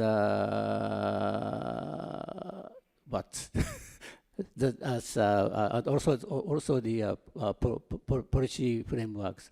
So, and in this case, ERIA is a lot of the members are the supporting members. Now is so that we are collaboration with our members and the supporting members. We'd like to promote our study in terms of focus on the cross-border CO2 transportation in the future. Thank you. And before closing, so I'd like to ask all of you to your clap to the panelists. Thank you very much.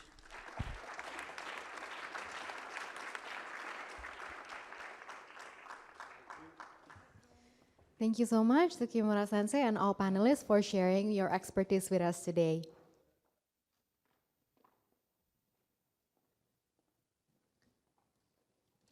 Before moving on to the next session, ladies and gentlemen, we have been repeating ACN throughout the whole day.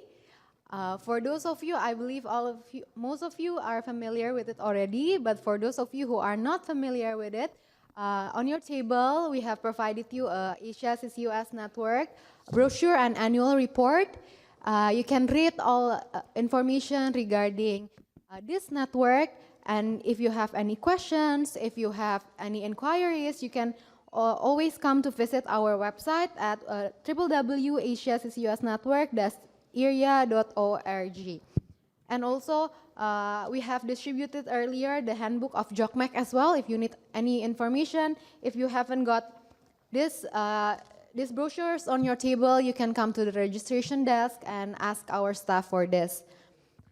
We have also, I'm just informed that we got a ministerial remarks from Cambodia, but since we do not have time to hear it now, you can come to our website later. We will upload all ministerial remarks on our website. Please access it later on www.Asia CCUS Networks-ERIA.org.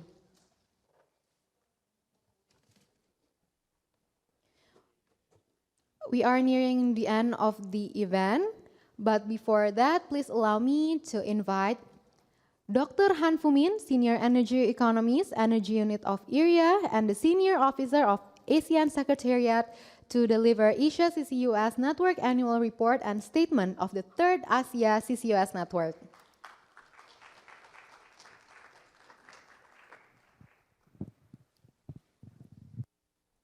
First of all, let me say very good afternoon and thank you so much for staying throughout the morning. It will be very hard to stand between your line and my brief talk on the Asia CCUS Network, but it's quite important to, I think, update for people who are not aware about our activity for the past 2 years, that it's important to report to you that key activity that we have been achieved so far and very quick since the inception in June 2021. And with your support, particularly for the advisory group member of Asia CCUS, we able to move our activity very quickly to support our mission and vision. Next slide, please. Next slide, please.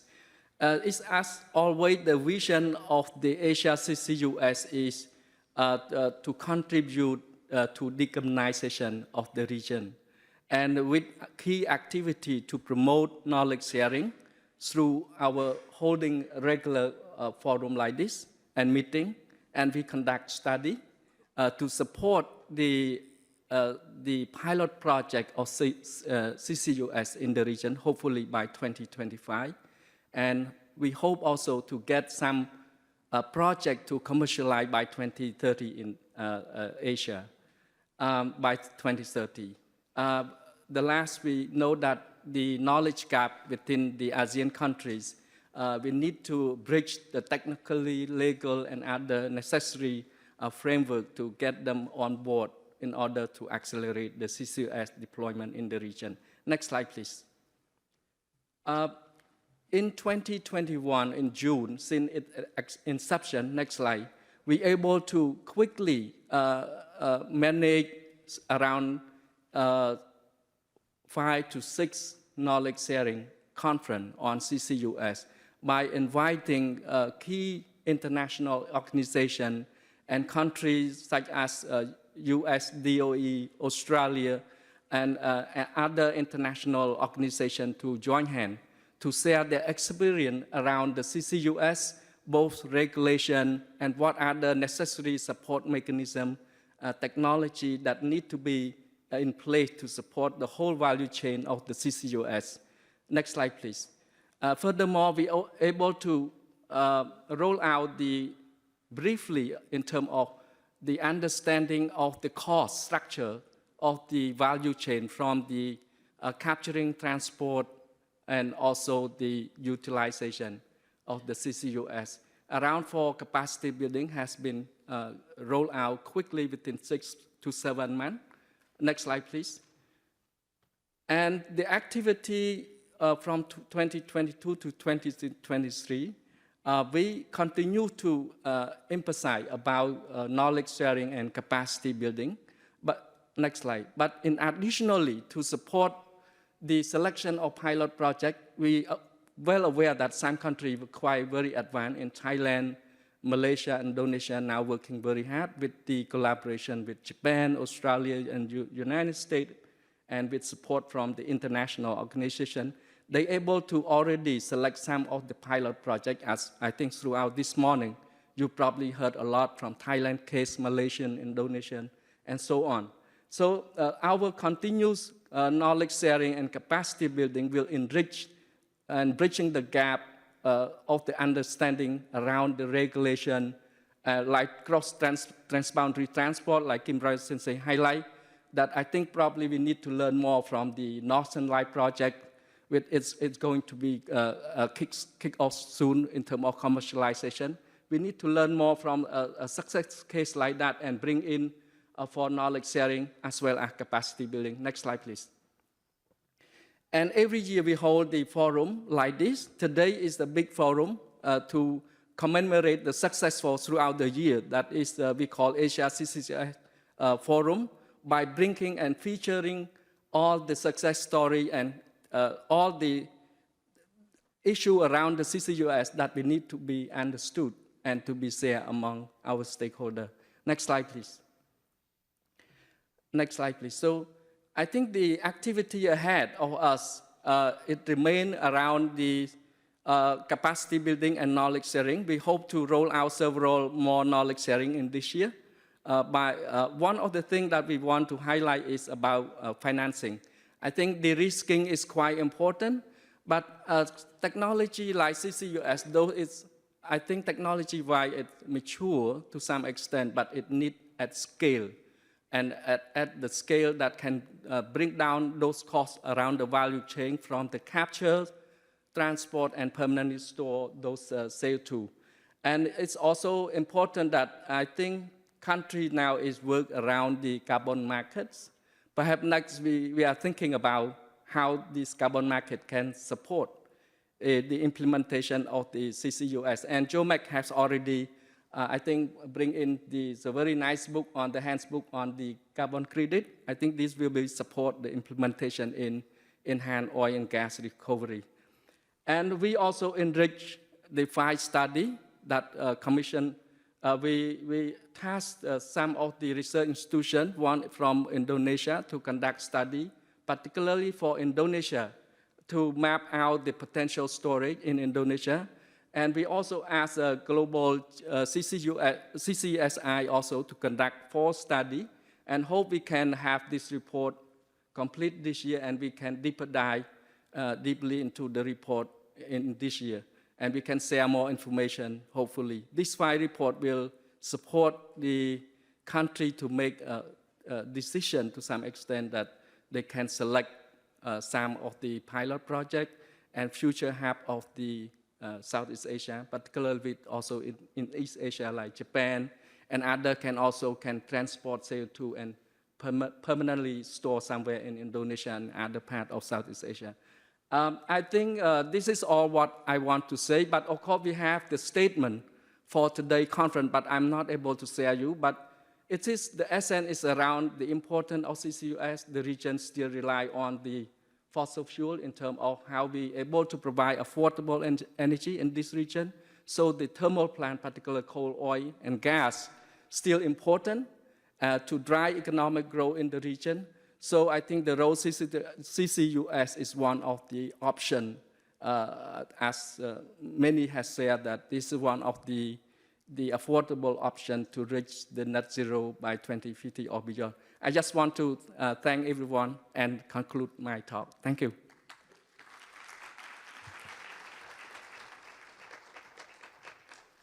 Thank you, Dr. Fumin, for your reporting. We are almost at the end of the event. Please allow me to call His Excellency Mr. Yoshida Nobuhiro, the Parliamentary Vice Minister of Economy, Trade and Industry, Japan.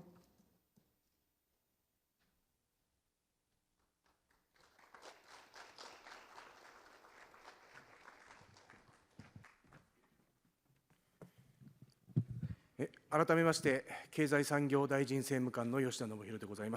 again, this is Nobuhiro Yoshida from the Japanese administration, and thank you very much for the conference.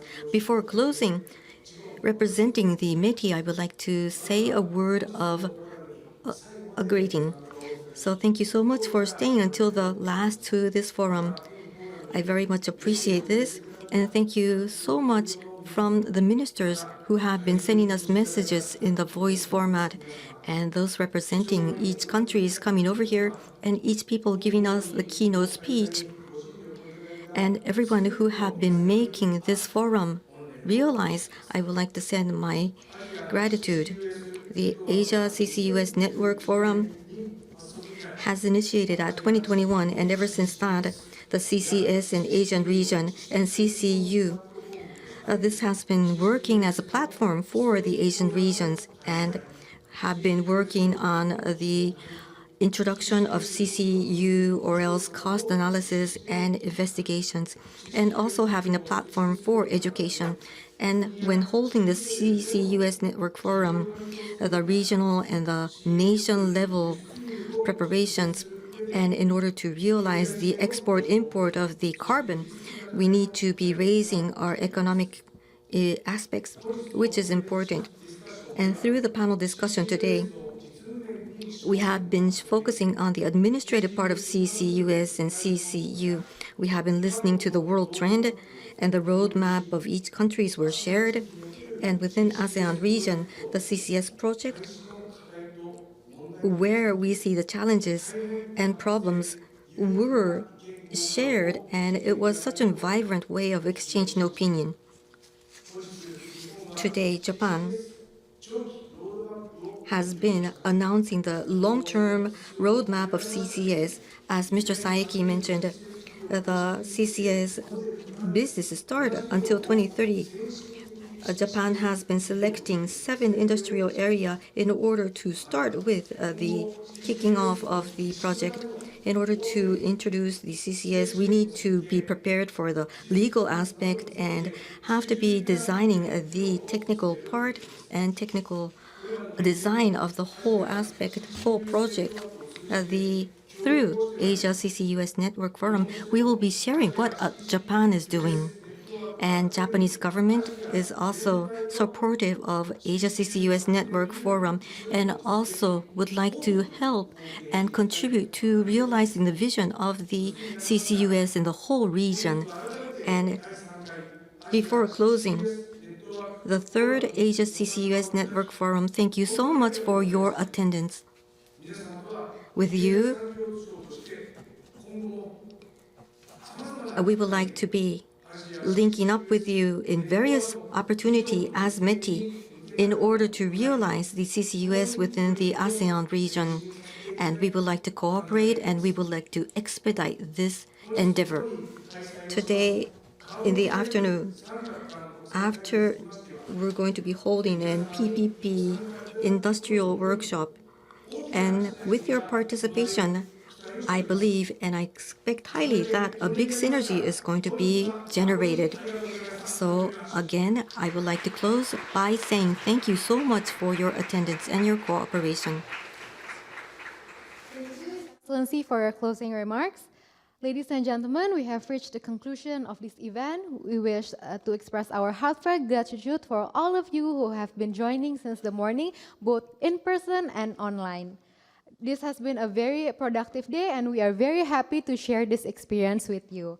After this, we will have a press conference of this event. There will be also a carbon recycling exhibition outside of this room. And also for advisory member, for speakers, and all for invitees with the name tag like this, lunch is provided for you in the Mosaic restaurant on the 6th floor. With this, we conclude the 3rd Asia CCUS Network Forum. Honjitsu wa Daisankai Asia CCUS Network Forum ni okoshi kudasari arigatou gozaimashita.